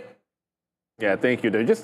I mean, you guys didn't know why Sean just read that, and I was about to do the same thing anyways. So when you see us look this way in this two shot, like we're looking at a monitor which shows us ourselves. So I know that we're both on screen, or like, you know, what you guys are seeing at any given moment, which is kind of important when you're doing a show like this. So these guys put on the screen, the production put on the screen words on our monitor. I'm like, if you put words on the monitor that we're supposed to look at for the show, what are we going to do? We're going to Ron Burgundy that son, you know what, and we're going to read them. So you put something there, and we're going to read it as long as it's not inappropriate. Yeah, what do you think we are, Sharif and Joe? I mean, we pre-read our stuff. Well, no, super chats I'll pre-read because, yeah, we've learned our lesson with that one. 100p we learned with the super chats, and I'm looking at you, Kyle Burdett. Or Big Spile Burdett, whichever one you're calling yourself these days, that's what we have to do. I just saw this, a good question. Life's interpretation. I love these introspective names.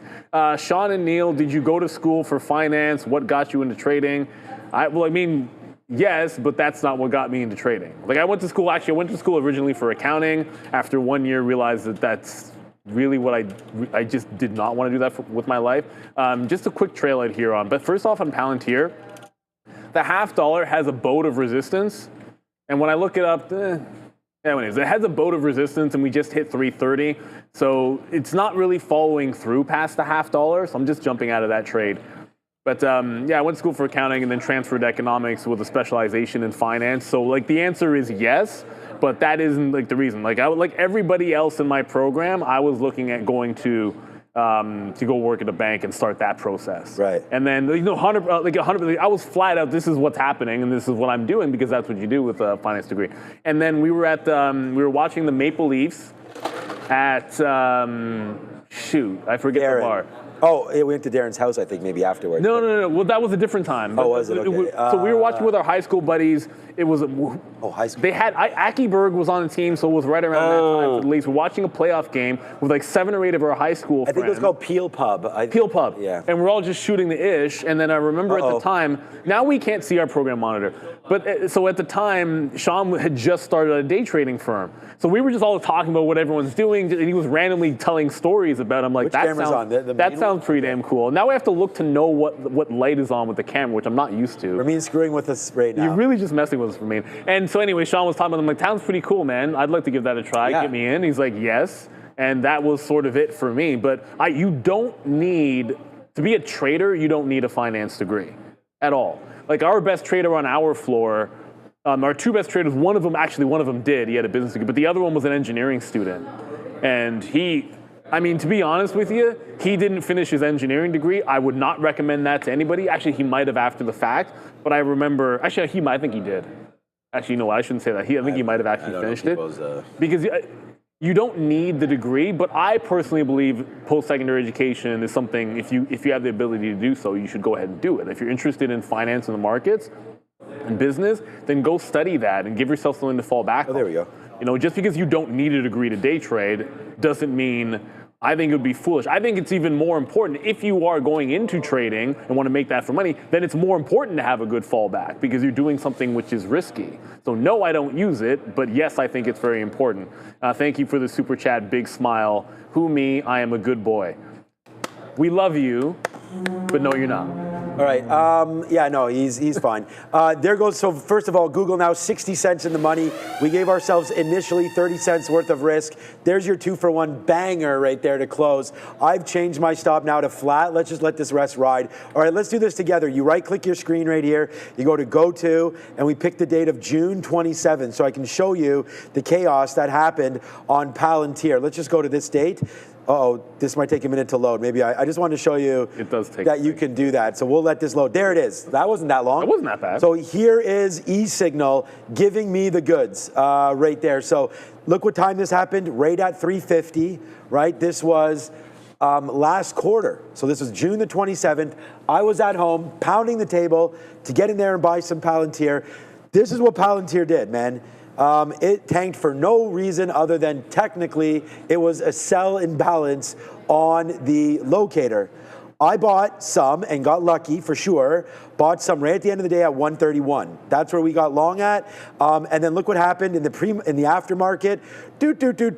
All the way back up. I might be looking to do some trading like this today if I see something do this. And then look what happened on Monday. I'm long 131. There's 137. Opens up 138.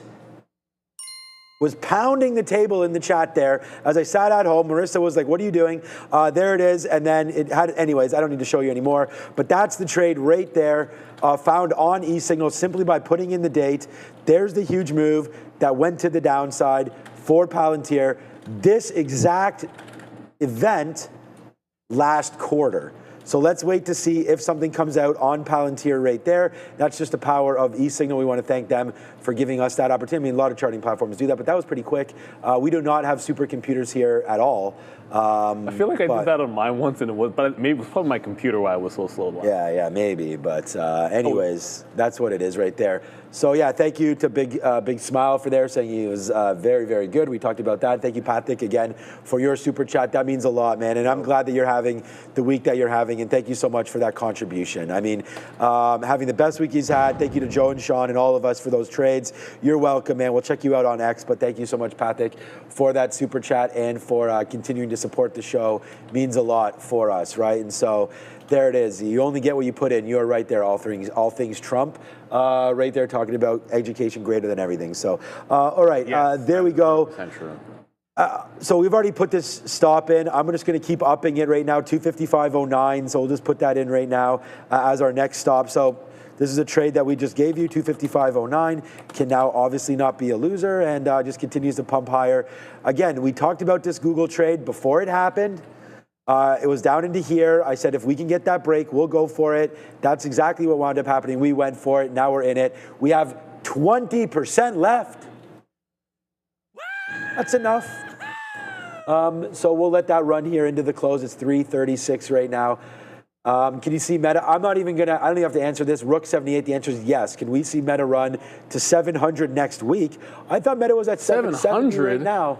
800, I mean, sorry. Oh. I thought Meta. 700, that's like 10% down. We don't want that. No, but he said, could we see it? I mean, I could see 700 next week or 800. 800 next week. How about Monday? I mean, I think that all of these names can go, like Meta's already moved today. It opens the day at 788, goes down to 770. That's a $20 move. Just because. Oh, I just can't think of what could make it move down to 700. 800. The market. Look, 800, yes. I mean, 800, yes. That's the way that we're trending right now. But I think to get like a 10% down move in Meta, of course, it's obviously possible, right? But I think this, in terms of it happening, like what would be the catalyst for it? You know, the pullback after the Meta Connect was like nothing. Like Apple at least gave you a dip buy on their event. Meta was like, whatever, we'll just go down. It's going like 2%, and we're not going to go any further. Someone just asked in the chat for early looks on the imbalances. None of the names that I think most people are interested in, like Robinhood's a Nasdaq stock, Apple 11's a Nasdaq stock, Palantir's a Nasdaq stock, NVIDIA. So only New York names give you the early look, and the biggest one is HL at 33 million to the sell side. There's lots over a million here, and used pretty significant at 3.7. BBAI is all over the place. Like 1 minute it's 3 million, the next minute it's 7 million, then it's 4 million. That's one I'm going to be keeping an eye on because it's been pretty explosive, and we've seen the way that it's been able to trade. So if I see that with like a 10 million, I'd be really excited on BBA. Factor in how big the volume, the imbalance is relative to the volume. Like that matters a lot. Like BBI has done 100 million shares, so I'd like it to be the closer to 10 million, the better for BBI. Remember I said I was going to get out because it got a bigger buy imbalance? It turned out I didn't have to. Oh no, now it's gone. Okay, I can still see myself. Turned out I didn't have to. But the way I look at it, if it's a growing buy imbalance, then the technical short trade is something I'm going to cover, because it just doesn't matter at that point. It would have worked out almost to the volume weighted average price, but for sure, that's a good one to watch. And then I said the other one, Palantir, like I said, it gave you that 50-cent move a couple times in there for the reloads, but it's really stalling out at that $0.50. And we are expecting this one to be a buy, but as we were just talking about, we were expecting a small buy last time, and it ended up being a gigantic sell. That's something you will see every now and then. FFAI is moving, apparently. People keep talking about that name. Faraday. All right, we've got some... but it's not really moving. We've got some Drake in our ear right now. What did I miss? So we didn't miss much today, man. So that's what we're saying. Let's go. There it is, man. Now we go into the Dollar Club. All right, we've taken 3 trades today. 3 trades today. All right, you guys told me a long time ago you want some real trades for me. There it is, man. This is what we have. We have Apple. Bang the long today, guys. Bang that long. That's $5. Boom for Apple. Intel. Let's go, let's go. Intel was a huge short today. We have that one. And then there's Google, man. Shout out to Roadrunner in the chat. He just tripled up his position on my 255 take. So congratulations, Roadrunner, man. If it lines up, take it. That's a great trade for you, man. It's a great trade for everybody if you went long right there into the close for Google. Market doing nothing right here. Google going back up to the highs. We'll see if it breaks 255 and change. I do have another offer up there at 255.97, but we did take it out again at 70s. So I'd like to get some more out. We now have 15% left on that one. BBAI almost at my take profit. I already did. I got out at 650, unless it's at 750 again. Yeah, so the BBAI trade, thank you guys for tagging me in this and stuff like that, because we talked about BBAI, but it was during this spot. I still have some left from all of this. I did not rebuy right there because I didn't want to average up into it. My average price is 4. So I got, again, on this way up, we got 650, we got 750, we got 850. I'm doing the exact same thing again for 10% of the position again. So out 10% here, out 10% here, out another 10% there. So we did that already. So that would leave me with 40% left, the other way around. We'll still have 40% left, and if it blasts, then great. We'll take that. So we're going to wait for Big Bear AI to do that. Nice little pullback here for Google for sure. We have 15% left. We've talked about that. And guess where my stop now goes? 255.16. So let's just cancel that. Right now, remember, this is a dollar trade with 30 cents worth of risk, or less than 20 cents worth of risk to begin with. 255.19. That'll be our stop now. We'll put that in for our last 15% right now on that trade. Yeah, so hopefully you guys having some good times there. I had lost, here it is. No, here it is right here. So this is what we're kind of looking at right now. Robinhood should be an addition. That should be coming through very, very soon. Let me see what winds up happening with Robinhood. It's HOD already. Is it HOD right now? Okay, so Hood, just take away an O, and that's where you have HOD right now, Robinhood, high a day. So that's what's happening right there. Apple share decrease, so maybe Apple gets to the downside. But at the end of the day, here, you can just have a look at this. We stopped out of Apple already right there. So that was a big trade alert for Apple. As you guys know, we're long down there, stopped out right there. So it's all going to be about this. This is the imbalance. What the hell? Is that Hecla Mining or something like that? What is HL? Yeah. How did I know that was Hecla Mining? Don't tell my wife, but I still can remember some stuff. There goes, because I use that as excuse. I'm getting too old. I don't remember. But there goes Hecla right now, 33 million shares to sell. So HL, how many shares did it do today? 21 million. This could be the one. All right, so we'll see what it comes out as. But right now, this is what it's looking like for an early look. It will flip around, and at 350, we'll get the real good there. If Hecla Mining is a sell, I feel like I'm just going to go over there and smash it short. So we'll have to wait to see what ends up happening there with HL. We'll wait for Robinhood. And I already give you that example of Palantir. Palantir fell $9 and gave you the buy of the century because it was free money right after that. So if that happens again, man, we'll be sitting there with open wide to get that, hands open to grab some shares. So we'll pay attention. You're now 7 minutes away from all of this to go down. So I'm excited for it. I hope you guys are too. If anything pops up, we'll try to find it right there. No, it's not, Mr. Western Miner, right there. Is it? If it is one of your long-term portfolio holdings? Hecla? It's been a nice move higher, so you might want to get out there on the daily for Hecla. But I don't know what that sells about. I don't know if it's being bought out or what, but there goes Hecla Mining right now. And this is what it looks like on the daily, so nice move. It's on the bottom right here. Nice move for Hecla, so I don't know. I don't know enough about it, obviously, but nice move there to the upside. Great take by you, Mr. Westermeyer, because that's a great break. 680, boom, up there to $11. I hope you got a double or so on that one. Nice play there for HL, yeah, guys. Very curious about what would get you in that one. At least on one of the, at least on in the S&P completion, it's supposed to be a buy for what it's worth. We get out some more Google. That doesn't necessarily mean anything. Right, like you can come out like Palantir did that last time, like just because it's supposed to be one way.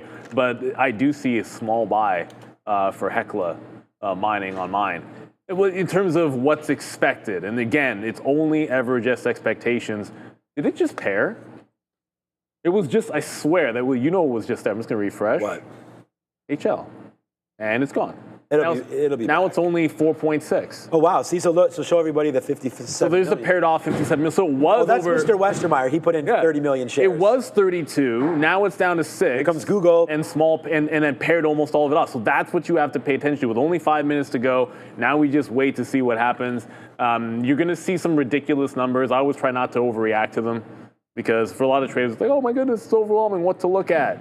Just try and pick the most significant one that you can find. Ideally, that's Robinhood. If it's not, it's not. It could always be a big bear. It could be anything at this point. Could be Hecla. That could show up again. Adara?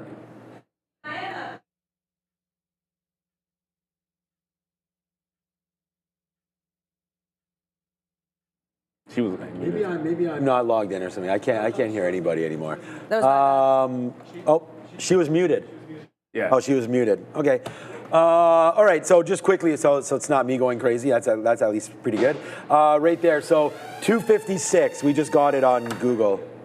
So we're almost out, man. We have 10% left right now on this Google Play. I hope some of you took that, man. Roadrunner, just thank you so much for becoming a member. I hope that trade that you made, you're either out of it or thinking about it because things could change on the imbalance. So I'm here to tell everybody, if you're in position right now, I'm actually going to heed my own advice. I just got some more out there at 88. If you're still in something, you may want to get out. You have T-minus 3.5 minutes right now before potential hell breaks loose. So what up, Adara, now with the mic turned on. Sorry about that, guys. Keep an eye on GDRX and HIMS. We do have this story coming in. Apparently, the Trump administration officials are considering a website to help people shop for cheaper drugs. All these telemedicine or telehealth companies are being impacted here by this news. GDRX and HIMS on the move. Back to you. Thanks, Adara. And just I want to remind everybody, like it's not just the S&P that's rebalancing. You've got the Russell doing rebalancing. So you've got pretty much like across the board, they're all going to go nuts. There's not anything that's going to be immune to this, right? So you can have any kind of small cap, big cap, that's going to show up on this locator. So if you are in something, it could get out of hand. Paul Thomas, I do not own OKLO, so I'm not holding it over the weekend. I have shares in SMR. I'm long SMR, not OKLO. Looking at the charts, I wish it was OKLO, but it's not. So OKLO has been going absolutely ham. I haven't traded it. My take on it is this is about as parabolic as it can get. And you just had, you had one day which put out, since the move happened here on OKLO, breaking away from 73, you've effectively had one day do the same as the entire prior week. And the prior week was pretty impressive on its own for OKLO. And now you've done the same thing in a single day, up 29%. I know that's why everyone's hollering about it, but I'm pretty sure I've never said that I've owned that stock. Probably traded it here, but as a SMR, yes. OKLO, no. I'd expect there's a chance to see that name here on the board. That Hecla has a huge open interest. It's got the largest paired volume by a country mile for whatever reason. And I keep checking. There's nothing crazy going on here for sure expected out of that name, at least that I can see. So Robinhood and AppLovin, those are the two additions to the S&P 500 I think that are going to be the biggest. And as you can see, Robinhood is actually headed down. It just came from the high of the day into VWAP with 90 seconds to go.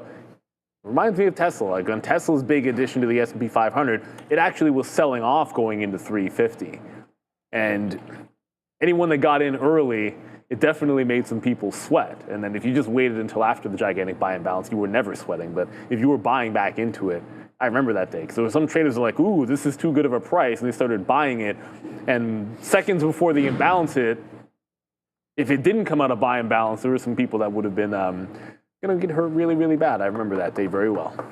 All right, one last minute left. Yo, happy birthday, Beantown Patriot. I loved being in Boston Absolutely fantastic. We got invited back there again this next summer, so I don't know if we'll go there or not. We are also potentially going to Vermont and Minnesota, so we'll see everybody there as well. Here it is, Beantown. Happy birthday, Beantown Patriot. I hope you're spending it with the ones you love and you've had a successful day trading and you're enjoying yourself here with our show. So I'm going to get out one more piece here on Google. Right now at 90, we hold 5% left. I do now have my stop at 255.50. If it just breaks that, we're going to get out for a 50-cent winner. It's a Dollar Club member as well, as we only have just a few seconds left now before these imbalances. So I'll just put them right here, and then we can see what winds up happening. Stay on my screen, okay, Andreas, sorry, as we watch out to see what's going on right now for this. Andreas is here from Bolivia, so it's like nice. I keep on mixing up the names. Okay, here we go, 255.90 right now. Here we go, the imbalances are out right now. So, all right, what's going on? There's Robinhood. Yeah, Robinhood does come with a big buy, so there's the shoot up for Robinhood, right up there to 124 and still going. Look at that move for Robinhood right there, man. You see it? Now it's gone. It is upside there for Robinhood. It comes out 122. We gave you the long. I mean, we should be long. We're not long. That was right there as it was marked there for that long. There goes Robinhood up 8 million. And look, man, this is the goods right here. There it is right there. Share increase, Robinhood, boom. Addition, it goes upside right there. Could have been long, but not. So we'll see that. Apple with a nice little buy and balance. Hey, you guys know I love that stock. I'm not seeing anything else, man. I'm not seeing that Hecla on here. Warner Brothers Discovery. It's supposed to be a buy Hecla, by the way. Okay, so any kind of move there. Look at this gap right there, up there. Nice move. So I don't see, unless you guys tell me that something's really tanking right now, I don't see anything going Warner too Brothers nuts. Is huge. AppLovin, or APP, AppLovin, trying to see what that's doing right now as well, as that's been an increase. That just shot up $15 right there on that increase that we gave you as well. All right, now Robinhood's gone. So you got to watch out. What is Robinhood doing right now? Still there, so it must be still there. I don't see it. It just disappeared. Yeah, I know, but it'll come back. There it is right there. See, Robinhood's still there as a buy. Sometimes they disappear. They got to get reloaded. That's Dirt McGurk. Yeah, Dirt McGurk right there. We got out of Google at look at where my stop was, 255.50. Talk about slippage. We just got there, 50 cents of slippage on our last 5%. Sucks, but oh well. Didn't even touch. It's almost like whoever's trying to acquire WBD might have just put a buy bounce in that bad boy. Sir. 16 million shares. Remember that the speculation is that they could get a buyout deal with them, and it could be over 20. But let's be. Oh, Palantir getting a pop as well. That's I was about CNBC to mention. Oh, a CNBC mention. Yeah, I didn't see. You probably mentioned it being the best. No, I don't see Palantir on the list, but you have to scroll down to see things that are less than 5 million shares. So it's entirely probable that Palantir is on that list. But Robinhood, that was a little bit dirty, I think, when you saw it do that little bit of a pair. But the 5 or 6 million shares is actually significantly smaller than what was anticipated. And its paired volume is 70 million. Which one? Oh, Robinhood. And it's where is it? There it is. It's even further down. 73 million now and 4.8 million buy and bounce. That's underwhelming. You know, like I'd want that to be in the, if it's going to be 70 paired, I want it to be like 10, 20, something a little bit larger. And it is flying around. It's right back into the highs. But for like that, when I saw it disappear, I punched out and it actually wicked. Like it went from it was like 14.20 something where I got in, but that's about, I think, the best you could have got. Nice. It came all the way back when that paired off, it looked like it paired off. That wick went all the way back to the beginning. Nice. Because I think everybody got psyched out. That being said, I would grade this as somewhat disappointing. Outside of WBD, it's the only significant one. Nothing is that big. Lumen is of interest as a small capper, because I talked about relative volume. LUMN, it's gone now. Shoot. Never mind. It was 5, and then it actually, because it was Look 5, at AppLovin.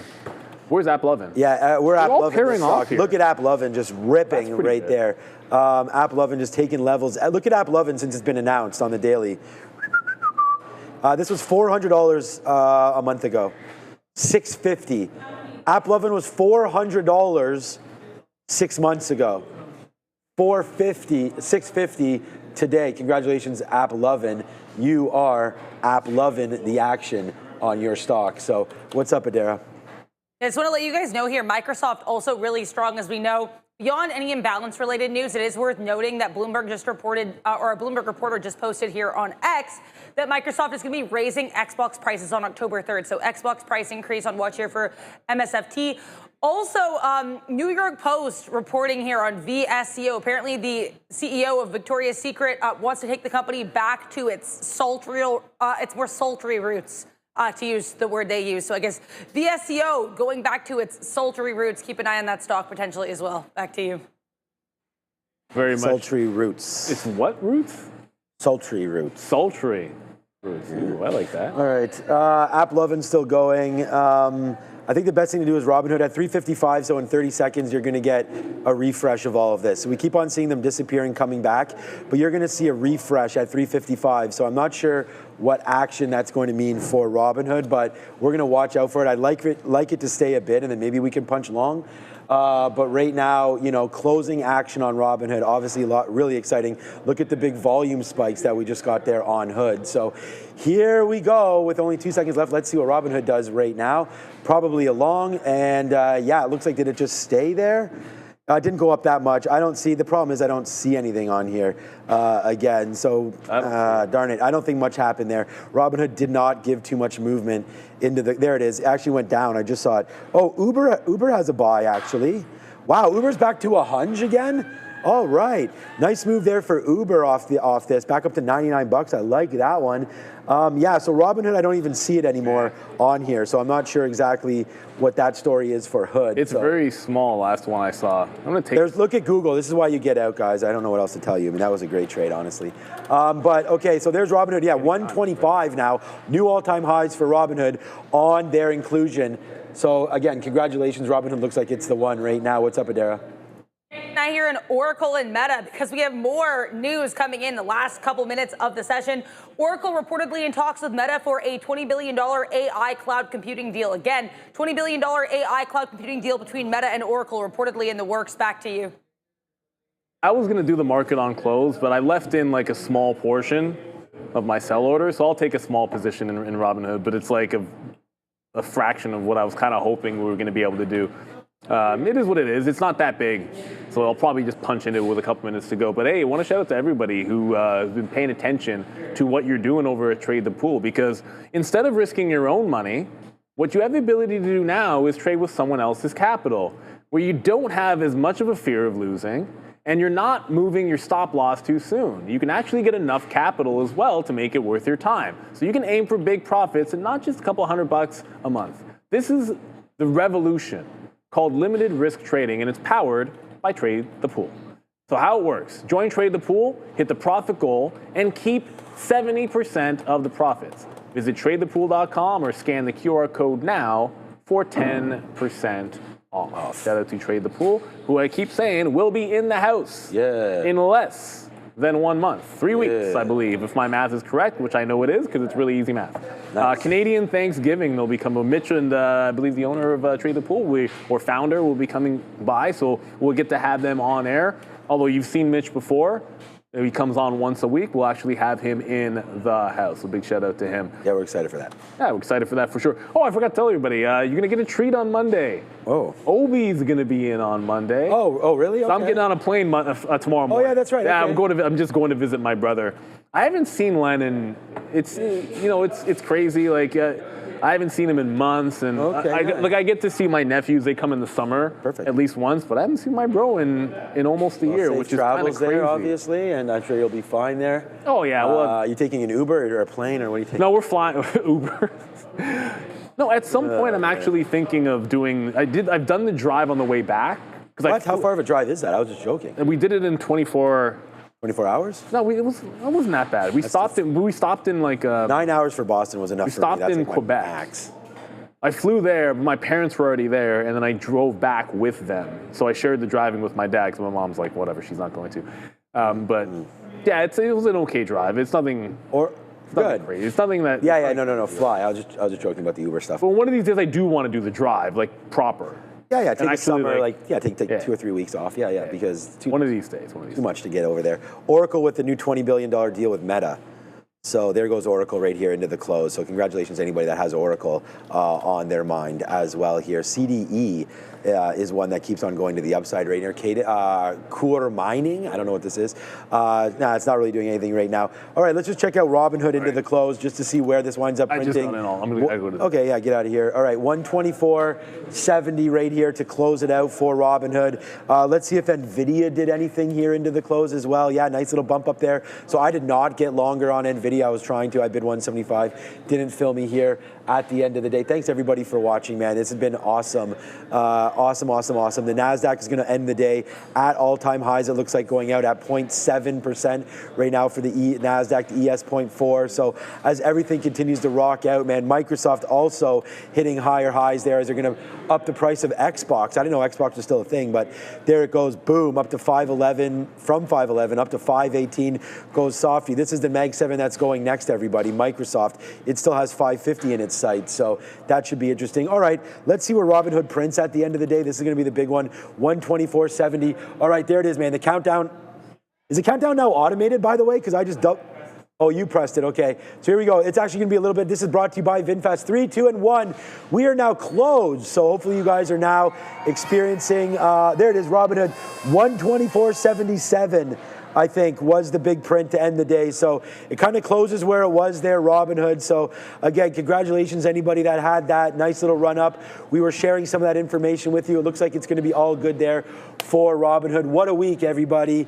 Nasdaq, monstrous. Nasdaq falls down just a little bit at the close, but that's okay. Ends the day up 0.63. What a week. All-time highs. Go Pack Go. Right now we've been drinking like 3 or 4 of these. This is 30 ounces. I don't know how many liters that is, or gallons, but not a gallon. But there it is. Shout out to the Packers. Shout out to your team as well. Hopefully Neil will have a safe trip, and we'll welcome Obi on Monday and Neil back on Tuesday. So from everybody here at Trader TV Live, I want to say thank you for watching. Thank you for all the super chats this week. It's been absolutely fantastic. We have Neil, we have Adara. They're on the recap show, so don't go anywhere. I believe they're ready, Andre. If they are, then let's go. All right, back over to the desk. It's Neil, it's Adara, and I'll check you on Monday. Ciao for now. Have a great weekend. Welcome everybody, man. Market recap is starting now when the markets are absolutely buzzing today. You had Tesla surging on bold AI vision. You've got NVIDIA dropping another $900 million. They're just dropping money. This time to lock down more talent. FedEx, they were able to defy global trade headwinds with a nice earnings beat. And then you had Apple going absolutely ham all day. You saw Sean in it 95% of the day with the iPhone 17 drawing crowds, lineups in China, amazing. And then quantum stocks, Adara, quantum stocks across the board, ripping faces off and blowing out the shorts and ripping higher. So, without further ado, let's jump right on into it because it was an absolutely wild day. And I want to start with Tesla if we can. Yeah, let's do it. Because Tesla, look, they got a Baird upgrade to $548 was the price target. And of course, Musk's 8.5 trillion pay target has been unveiled. So we know he's invested in this bad boy. He just put another billion into it, and Tesla to the upside big time. But what about NVIDIA too, Neil, right? Because we have that deal between NVIDIA and Fabrica. It's just over $900 million. Now, of course, we know NVIDIA already made another really big deal yesterday with Intel. You can see the 2 CEOs of those companies at the bottom of the screen. So NVIDIA M&A turn potentially. It certainly seems like something they're expressing more interest in. I want to see if this trend continues. Yeah, we'd like to see it, hopefully. And if you go right back to next on the list, now we talked about the beat by FedEx. Yes, FedEx beats top and bottom. FedEx gapping up after market, but FedEx did not keep the move, unfortunately. So, it was one of those, it's a good bellwether for the market. They jumped that 5%, but it eventually gave it back. Still holding out pretty well is FedEx. But that's one story that I think got pushed to the wayside, particularly by the next name. Yeah, Apple, I mean, we know that Sharif was talking about this. People are trying to throw the iPhone Slim. It's so indestructible. This is their first slimmer model, so nice look there. We know that also there's all these lines in China, as you mentioned. People really want this iPhone 17. Now, we'll have to see how it actually holds up. Apple still does have concerns with the fact that they don't really have any AI, but this is a pretty major hardware update and lots of demand for the iPhone 17 series as well, Neil. and right down the list, we told you guys the quantum names were running. Now, I don't know what Martin Shkreli's up to, but hopefully he's not actually shorting these names. I found no evidence that he was. And we don't know, he just called them. I'm having fun because he has fun online about it as well, which I think is pretty cool. Quantum stocks absolutely soaring. You did have a headline about the U.S. government continuing to invest in quantum and believing and just adding fuel to the fire, let's just say. Because across the board, Rigetti, just an example, 15% to the upside. You had QUBT, you had IonQ. It's just an absolute blowout. A 27%, I believe, was the best, and 15% was the worst when it came to those quantum stocks. And it wasn't like that was the only thing that I think got swept under the rug a little bit, because the last 2 days on Crowd have been impressive, and I feel like we haven't been talking about it enough. CrowdStrike had a massive rally yesterday. They closed near highs yesterday, was up, I believe, more than 12%. We know that they do have these targets here with their annual recurring revenue. It's quite significant. They also announced the acquisition of Pangea. So much like NVIDIA, they're making deals, they're taking names, and the stock today a little bit choppier, but yesterday, great performance, and tons of positive analyst notes on CrowdStrike as well. Again, let's see if that momentum continues, but the momentum did not continue with the last name on this list, Neil. Yeah, unfortunately, look, Intel, they got a great deal. $5 billion investment in partnership with NVIDIA. But unfortunately, sometimes when you have a gap up on news like this, you are going to see the back end of it. And that's exactly what happened as they got a price target. They got downgraded even after this deal. Well, that's what happens when you go up 30% in a single day. So unfortunately for Intel, you know, there was a lot of profit taking the last couple of days, just continuation in both of these sessions. Now, they got a stake from the U.S. government, of course, and now the stake from NVIDIA. One of the things I think that kind of stunk for them was there was no talk of foundry with this NVIDIA deal. Like, Intel's not making NVIDIA's chips. And I've made the point, if you don't trust yourself to fabricate your own advanced chips, Intel, how is it possible you're going to ever land NVIDIA? So if and when they get to that point, I think then you can start considering maybe a further partnership that would excite people a little bit more, because their foundry is going to take a couple of years to get profitable. And unfortunately, selling in here today, but let's be real, this was a $25 stock a couple of days ago, and it's at $29.5 right now. We shouldn't be complaining. You should be happy with what you're able to get, but the last couple of days, big pullback. Definitely a big pullback there, Neil. I guess we can talk about some of these other stories in more detail, including Tesla and their Baird upgrade. Now, we have this, you can check this out on X at TTV Research as well, but this really goes down some of the very, very bold claims that Baird is making about Tesla. They believe that the company could conservatively reach a $5 trillion market cap by 2035, but less conservatively, it could reach a $12 trillion market cap by 2035. Now, as I said in the midday, the actual target for Elon Musk's pay package is right in between there, around $8.5 trillion over the next 10 years. So you could argue this is kind of more of a midpoint look, but again, this Baird, despite actually including Tesla's car sales as one of the milestones they should meet, they say that, hey, this isn't really being viewed as a car company anymore. It's being viewed as more of an AI company. And so with that in mind, analysts and investors should be pricing in their AV elements a little bit more. Yeah, like right now, the reason you see that aggressive price targeting and certainly the growth that you're hearing about, and for Elon to make that, this is about physical AI at this point. This is about robotics. This is about automated driving for them. So this is what we need to see. And some of the things that got thrown out there, and we got some flack for saying that it wasn't as ridiculous as people might think, that you could see 1 million of these Optimus robots out there. Now, granted, you're a long ways away from these actually doing anything. We get that. We want to see that. We actually want to see models on the line. We want to be able to order them. People can get them in homes. But the addressable market, when it comes down to Optimus, is the potential is certainly there. And that's where you're getting these price target raises. That's where you're starting to see these numbers. That's where the vision of Elon being able to get his payout. It's all about this physical AI. No question about it. And Tesla, look, let's be real. If it's going to get to 548 this year, then one of these two aspects of the company, whether it's supposed to say robotaxi, we can, I guess. We're going to say it. They can't say it, but we can say it. Or Optimus. One of those two is going to have some kind of a headline. Because we made one jump. The next jump's probably going to require some good news to see that $550 price target. Yeah, we're going to have to wait and see if that is in fact the case. But if we move over here to another Meg 7 name with tons of news, NVIDIA this week, they had, this is kind of a quick little rundown of their deal with Intel. Again, you can find this on X at TTV Research, but was specifically with regards to NVIDIA and Infabrica. My apologies there. Just over $900 million deal. They are going to be snapping up there one of the leaders of the company, and they're calling this an acqui-hire, which is basically when you acquire the company or a portion of the company, then you also hire people from the company. Of course, Meta did something kind of similar with Scale AI, where they didn't acquire everything, but they took a notable stake, and they also took CEO and co-founder Alexander Wang. Now, I guess the goal of this as well is to help bolster their AI networking scale. NVIDIA here, second acquisition or major investment, Neil, in like 48 hours. That's what's amazing, is they've got the money, they're spending the money, and at the end of the day, I kind of feel like we're seeing some pay for play of the Intel news. Now, we get it, that I get it, the talent. You want to be able to acquire all the talent to consolidate your strength as the leader. That's what you do because you're in a power position. But on the Intel side of things, and this is not my opinion. Plenty of other people have been saying it, and it does make some sense. You know, maybe there's something to this. You cut a deal with Intel, which you know the U.S. government is backing, and you want U.S. companies to succeed in the space. And part of it could just be a step forward to maybe some loosening of selling chips to China.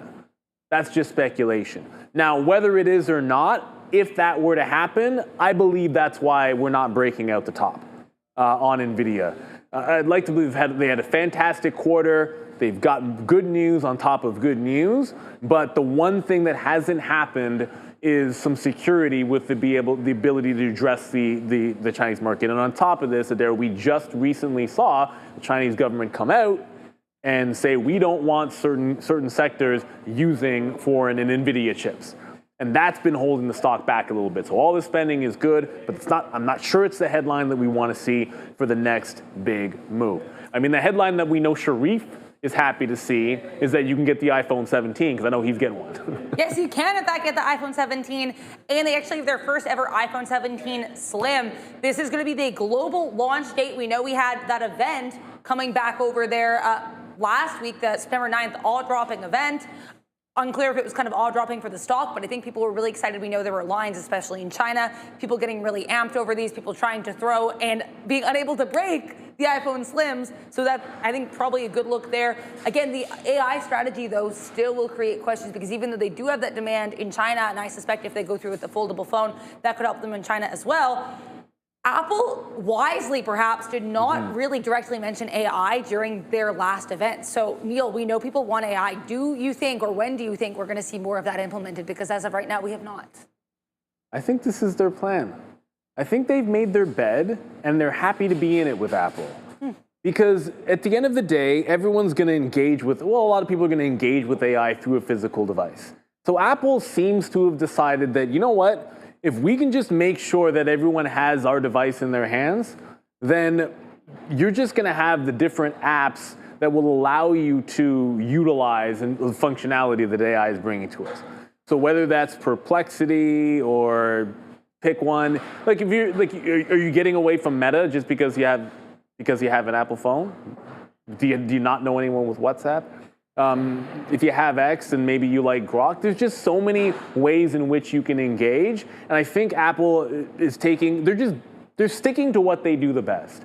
And rightly or wrongly, a lot of people seem to disagree, and sometimes the price action reflected this. They're sticking to what they believe they do the best, which is try to make the device and keep everyone on the platform and let everybody come to you. And so far, the market seems to be reacting to that pretty well lately. Yeah. That's my takeaway from it. I haven't always been a believer that that's actually the right way to go for them, but it seems to be working, and it's all that ends up mattering. It's not your opinion. It's price is pretty much always going to be right in this particular case. So I think so far so good for the launch, and this is going to quell some of these, hey, you're not doing enough with AI concerns, at least in the short term here with Apple. Yeah, I mean, we have like a couple other stories as well here, Neil, today, of course. I think FedEx, certainly one of them with those earnings. As you mentioned, we kind of really glossed over these, but they did have a double beat, a nice double beat as well.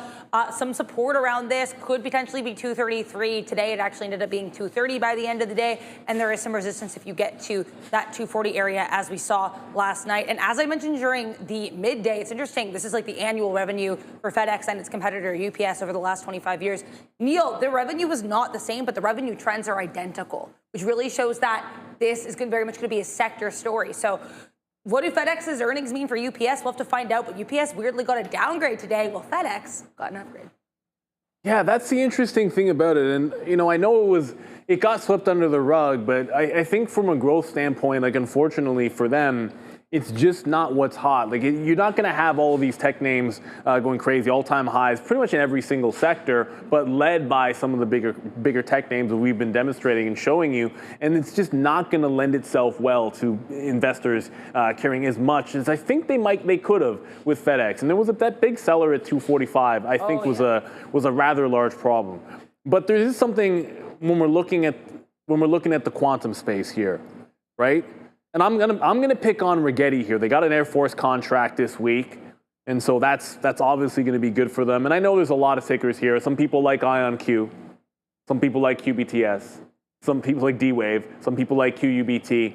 Rigetti they all just have had fantastic runs, but Rigetti in particular, this one just reached a couple of days ago. You're breaking out the all-time high, and looking for what is next. It's a pure squeeze play, everybody. 22% to the upside.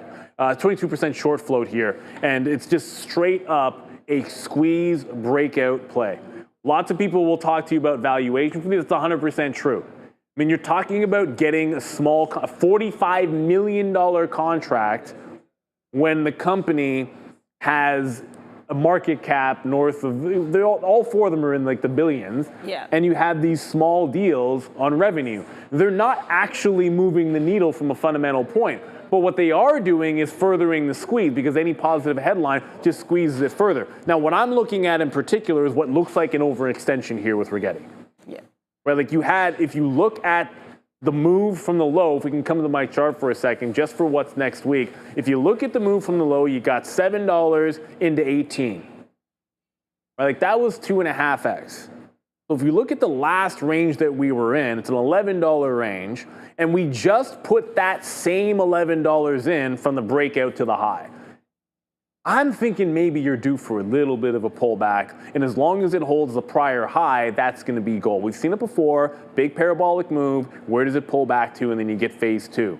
Because it was a range of $11 and we just put an $11 range in, you could go the percent move and then you'd see it somewhere in the 30s before it turns back. But my first thought in this one in particular is maybe we get a nice little dip buy into the prior high for the next couple of weeks. That's my thoughts there for the next possible look, specifically on Rigetti.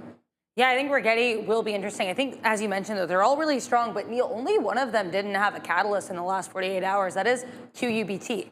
So now, I don't want to pick on QUBT, but it does beg the question, A, does this one maybe get its own news catalyst to propel things forward?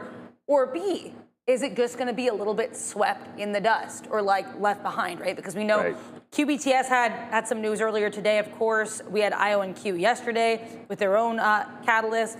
And yeah, like we already talked about Rigetti, so I think that's going to be interesting. I don't have the infographic pulled up right now, unfortunately, but I did talk about it during the midday. Much like what you've got here with UPS and FedEx, all of these quantum names tend to move pretty similarly when it comes to their stock performances over a 1 month period. So I think it is very much a sectoral type move for sure. Yeah, 100%. And there was something that happened today, everybody, that I think, you know, we saw the big imbalances, and we saw Robinhood moving. We saw HL moving around a lot in the last 10 minutes, and all that crazy excitement. If you've never seen it before, it can be a little bit daunting for traders. And if you've ever wondered, particularly, how professional traders will make tons of money or get these big, fantastic moves when nothing new has actually happened, then you got to talk about what's something big in Wall Street and one of its favorite playgrounds, and that's simply index rebalancing. And on the single day, back in June 2025, you had $217 billion in U.S. stocks trading hands in a matter of minutes. We saw Palantir go down 10% and then recover out of nowhere. And this is not because of earnings. Nothing to do with it. And it wasn't because of any breaking news. It was simply of a process called index rebalancing. And today we want to show you why the indexes do this, how it works, and why every investor out there needs to understand it. And that's an important thing, everybody. You need to understand it. So think of an index like a VIP list, right? The S&P 500, you got the 500 biggest companies in the US markets. But that list is constantly changing. The S&P decides who are the most deserving names. They got some rules around it. Which names are going to be making money? You've got to be profitable in multiple quarters, but they have their own discretion to be able to decide who's going to go in there. And they swap companies in and out. The Nasdaq 100 does this. They also have the Russell 200 do this as well. Funds tracking these indices have to make sure that they are adjusting by buying and selling individual names so that they can track the market. This causes big coordinated trading waves. And here's the other thing about this. A lot of smart traders are not waiting around until rebalance day. They jump in early. Robinhood, since it was speculated to be going in to when it jumped in, I mean, it's gone $10 here, $20 there. The chart's been at least a double up since the first time you heard it might go in, and it was another 10% when it was said it was going to be added. So if you think about how this works the days and weeks before, you do have a bit of a buy into the expected news, and then you get the event on the particular day. And remember, when that giant wave of forced buying hits the market, the price spikes. And a lot of smart traders will unload at that moment, especially at the end of the day, to get that profit. So that's an important thing to remember. There's an announcement. Oftentimes, you're going to get a buy up into the event on the actual day. In the last 10 minutes, if there's a buy and bounce, you get that big spike. And then profit taking en masse. You don't want to get caught holding that bag because once the event is over, it does sometimes pull back pretty quickly. So the biggest examples of this are quarterly rebalancing on major indexes. So you're going to get it, obviously, in March, and then June, and then you're going to get it September, and then December. Always big time events. And you've got to understand, this process is always ongoing. Volatility across the board, sometimes at the open, but specifically at the close, will be big. Oftentimes, another feature of this is you will see specific sectors move more in concert. So you might see a situation where there's a bunch of tech names or fintech names lately getting added, and then you'll have in concert them moving. Or maybe it could be healthcare, something along those lines. And let's look at something almost particular. The Russell 2000 in particular. We saw that today when we were looking at the imbalances live on the show. And that was where you had a wealth of the small to mid-cap names all being adjusted at the same time, which causes even greater chaos because they don't have the same level of liquidity, and you get bigger moves. And there were $217 billion traded in these closing auctions. And remember, for companies, it's not just about getting the stock bump. The ability to be, say, you're in the S&P 500 or you're in the Russell 200 gives all of these names the added prestige. The fact that you're in the index, more likely to have people invest in you. It gives you a credibility. So this is a big event for stocks. There's a reason why everyone was pushing for Robinhood to go in. And when we see it happen as traders, you only get one shot for a Robinhood to go into the index. You only get one shot when Tesla went into the index. We'll only get one shot one day when Carvana goes into the index. So taking advantage of this volatility, especially at the end of the day, can be absolutely huge. And those closing imbalances have been great. You saw a bit of it today, and we hope to be able to see that the next quarter as well. So we get questions about this a lot, Adara. And I just wanted to take that opportunity to be able to go over it for everybody, just because it's so important to understand the process of the why, so that when we're talking about the show, we can get into the nitty gritty and show you guys the trades, but you understand what it is that's physically happening in that moment. Of course, right? Like when we're here with you guys, markets closed, we have a little bit more time to go over things, and we hope you guys found that helpful and that you're going to enjoy more educational type of moves, because we are obviously here about live trading, about giving you the news, but also sometimes you have to look back and reflect and think, how could we do better and what can we achieve tomorrow? Exactly. And I wanted to, we actually have Steve, and I know we had a lot to talk about today because it was a lot to cover. And I want to make sure we have a chance to get Steve in on Trader Talk because I know as any trader knows, today a big, big day, and we saw a lot of crazy moves. Want to make sure everyone stays educated. But our good friend is back. It's Friday. I know he's going to be here. And there he is, Steve Town. Welcome back. First of all, apologies. I got rambling a little bit there. And when I get rambling, you know how it can go. But it's a pleasure having you on, Steve from Trade the Pool. Hey, no worries. I was enjoying the rambles, Neil. Thanks for having me. So just before we get into maybe some individual names, just to the topic we were just mentioning, the index rebalancing. Obviously, this is the quarterly rebalance. So you're going to have a lot going on, the Russell, the Nasdaq, and of course S&P, and we saw Robinhood getting added to the S&P 500. Did you have any trades around the imbalances, or were you maybe in something that was being affected and you had to take action, or at least were attuned to what was going on at the close today?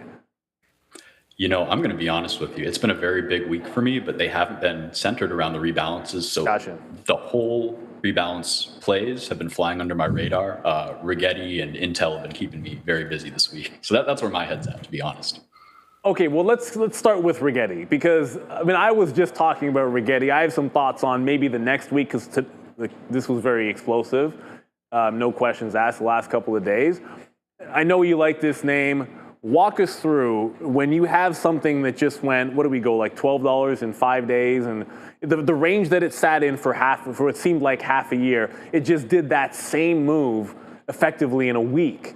So what do we do here? Because it was a headline that fundamentally is not that big of a deal, but the squeeze is certainly on. So how does anybody position themselves for next week after this if they're sitting in it? Well, how I've positioned myself with Rigetti is I am out of it. So it hit my stretch target of 25 so darn quick. I was out yesterday, and today was just icing on the cake for anybody who stayed in. If you're still holding this, I like your strategy of looking for a back test of this previous high. The next fib level up, if we look at the weekly chart here, is that 2661 extension, and that's at 32-ish. So for me, I got to wait for this to settle. It's so extended. It is massively squeezed on the weekly here, and I think it's probably due for a back test, maybe a flag around that 25 handle. So I think it's really important to lock in gains on these incredible movers and not get too upset if they keep going another 8% the day after you sell. I think you nailed it with the last part. Not get too upset if they keep going. If they hit their target, that's a good problem to have. If it ends up going further, it just means your next call, maybe you find a way to hold that a little bit or hold on to a piece for the dream. But I think that's fantastic advice there. And I want to thank you because I know we always have you on and you made some good calls here. And I want to thank you for bringing that to everybody's attention. But let's talk some Intel. It's not very often we see what we saw here in terms of movement from Intel. It's not that kind of a stock. Obviously, it's a big headline with the NVIDIA, both investment and then tie-up or partnership. It's not in the fab, which I think would have been a bigger deal. But certainly a name we've never heard come out of your mouth. Steve, so what are your thoughts here? Well, let's see. I've been, people haven't loved how bullish I've been on Intel until this week. Maybe I haven't mentioned it on this show, but on Twitter I've been talking about how it looks like this. Oh, let me show you my real chart here. How it looks like it was forming this wick-off accumulation pattern. So on my weekly chart here, you can see, let me edit that, there we go. So we had a really, really clean mirroring of this wick-off accumulation pattern with the spring into that SOS, which is where I was starting to take heavy positions, and I wouldn't shut up about it here. So for me, it was a really interesting play because everything else was moving, but this thing was pinned to this 2450 to 25 zone. And when it got the pop in the back test, I was incredibly bullish here, and I didn't know what was going to happen, but it just felt like some news was brewing. So this is one of those things where you don't need to be a fundamental, expert. I had no idea what was going to happen, but when a chart gets that tight and people just keep hammering calls, that makes it really appealing when it's in a bigger setup like this wick-off base. Yeah, and that's a great look. And I think sometimes it's like, well, what does it tell you? And I don't want to be all tinfoil hat or anything, but when you get major news like that, and there was also just an investment from the U.S. government into them, You know, you kind of wonder if it doesn't get held.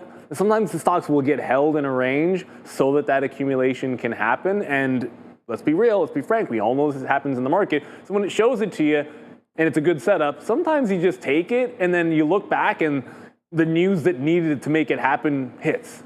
And I can't tell you how many times I've seen that over the years. So I'm glad, and I know you brought a lot of names to us. Intel is a name that certainly does not get a lot of love from an investment standpoint, and it's not always a popular day trading stock. But can you just give me your thoughts on what to do next with this? Because there's a lot of profit taking the last 2 days. On a high volume, you've had a lot of selling on Intel the last couple of sessions. But from your technical setup, it would probably seem pretty good. Are you thinking reload on any dips, or is this just, okay, well, I'm already in, this is just about where I get out? Great question. So I think it depends on how you're playing this. So I had a shares position and I had an options position. Obviously, I am all out of the short-dated options. They did incredibly well. What I am doing is I'm just going to be watching for where buyers do step in. So I was watching today and yesterday. Excuse the super messy chart. I've been trading these heavily. My system is basically centered around waiting for triggers to catch up on these breakouts. So this green level here, this is where I would expect buyers to start stepping in. As you can see, at the end of the day, they did show a little bit of interest here, but it's been such a big move. And like you said, such high volume that I need to wait for this to really set up again for me to reload in my shares. That being said, I took a little bit of shares off right at the open just because it was a massive move and I didn't know what was going to happen. I'm holding 3/4 of my shares though. So I think that the move continues. It might take a while, but I'm gonna say it. I think this is a secular bottom. I think that Intel next year is going to be up in the 30 to 40 range, and I don't see what bad news could be on the radar that could derail it now that it's tanked so much bad news and seems to be having a turnaround story here. Well, they've had about all the bad news they can have. They've told us their foundry won't be making money for another 2 or 3 years, and I don't know what else could possibly hit them. But before we get you out of here, I want to just praise you for one thing. We had you on with, and Joe was on with me, and you guys I just sat back and listened to you guys talk options. But I really like this hybrid options with a shares position, because now that you've banked on your short-dated options, you can hold an aggressive portion of the shares because you've already banked, and therefore holding 75%. Because I can tell you, it's so easy to get trigger fingers out and just see the selling in the last couple of days and take a lot off of it just because you're banking that profit when you see 20 or 30% in a short period of time. So I think it's a great strategy to be able to leverage it up a little bit and then be confident to be able to hold on some when you get the move. And it's always a fun having you, Steve. Before we get you out of here, any last or final thoughts or things you want us to look at for next week? Yeah, absolutely. So I wish I was on a few days ago so I could say nuclear energy, because that is, all those names are going crazy again, the nuclear reactors. I'm still incredibly bullish on data centers and energy plays. So also rare earth minerals. I don't know if we talked about that. I'm all over the place, but MP, I loaded that this week, and I think that that's going to continue to break out. Perfect high and tight flag setup there off 65. Yeah, that's one that MP just bounced off to 50-period SMA on the daily as well.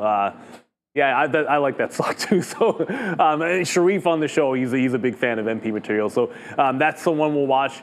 We got to figure out a way, because I know we have you on every single Friday. Maybe you can, if you ever feel the need, Steve, just shoot us like a message or something, or DM me if you want us to go. And I'll just do it. Hey, Steve's mentioning this, and we'll talk about it on Friday, but this was his look, just to give the viewers sometimes a bit of a head up. You know, sometimes we'll have guests on early. We always have you on a Friday, which when things happen during the week, you know, sometimes can be post after the fact.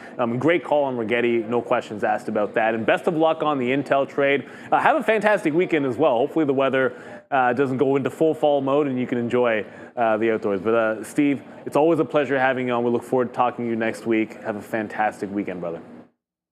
Thanks so much. I'll shoot you a heads up for the next big play. And follow me on Twitter if you can't find it there. Thanks so much. There he is. Thank you very much, sir, Steve.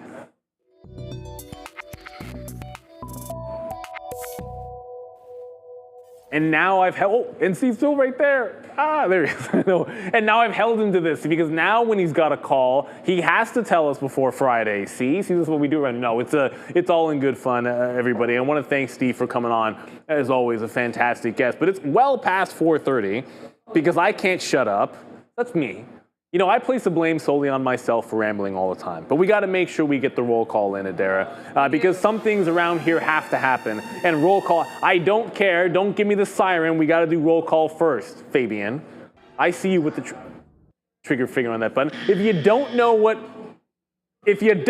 roll call is, then jump in the chat right now. It's a subs-only chat, so hit the subscribe button right now. Thank you for the 42 gift, Mr. Westermeyer. So what I'm going to do is I'm going to type in the chat so Derek can read it rapid style in here, and I'm going to go gift and to at D. Westermeyer, you gave me 42, you get back 69. That's how inflation works over here. So that's what I'm going to do. Everyone have a fantastic weekend. Shout out somebody on the team. Shout out Steve. Shout out another belated happy birthday to Sean, who was his birthday this week. But whatever you do, make sure you do it in the chat so Derek can get to your name. Yeah, thank you so much, guys, for being here with us every single day. Thank you to Victor Liu, Gotham House, Apple Money, Grandmother's Garden, Q Trader 21, Reload to Reloyes. We've got Michael Baldwin, Ebenfold Portfolio, Day in the Life, Wall Street Only Grav, Austin, Schwans, Scuba Scoots. We've got Walt, Winchell, Derek Thompson, Baby Buffett, Marie, Dangerous, Ian Rispetto, Ford Trader, Schwans again, John Von Sowers, Paul Newman, RIP, and shout out to Paul Newman, Ed George, 215 Sugar Free, no stop loss, maybe stop loss, but you know, shout out to no stop loss in the chat, Mr. Fishes for Fish, Andrew Chow, Bogdan, Freddie Fulcrum, and thank you to Neil, Sean, Sharif, Joe, Brendo, we've got Fabian, Ramin, Andre, and we have Wayne aggressively waving the hammer in the background. So behave well, people. There's Obi. You'll see Obi on Monday, and you'll see all of us on Monday, actually. But if you guys follow X at TTV Research, you will get content during the weekend because I continue to do that. So stay tuned. Weekend infographics to give you a sense of what to look for next week, which is when we will see you next. Although you ain't gonna see me on Monday. I'm gonna be in Halifax visiting my brother. I have not. It's been way too long. You got to see your family as much as you can. It is what it is. I say it straight up, and I haven't seen my brother in it's almost a year. Which, you know what? I don't get emotional about it. We're pretty close, and I haven't seen him in too long, so I'm going to be away. Obi's going to be filling in. He'll do a fantastic job like he always does. We're Trader TV Live. This has been the Market Recap Show brought to you by Beta Pro by GlobeX. Have a fantastic weekend. See you next week. See you guys.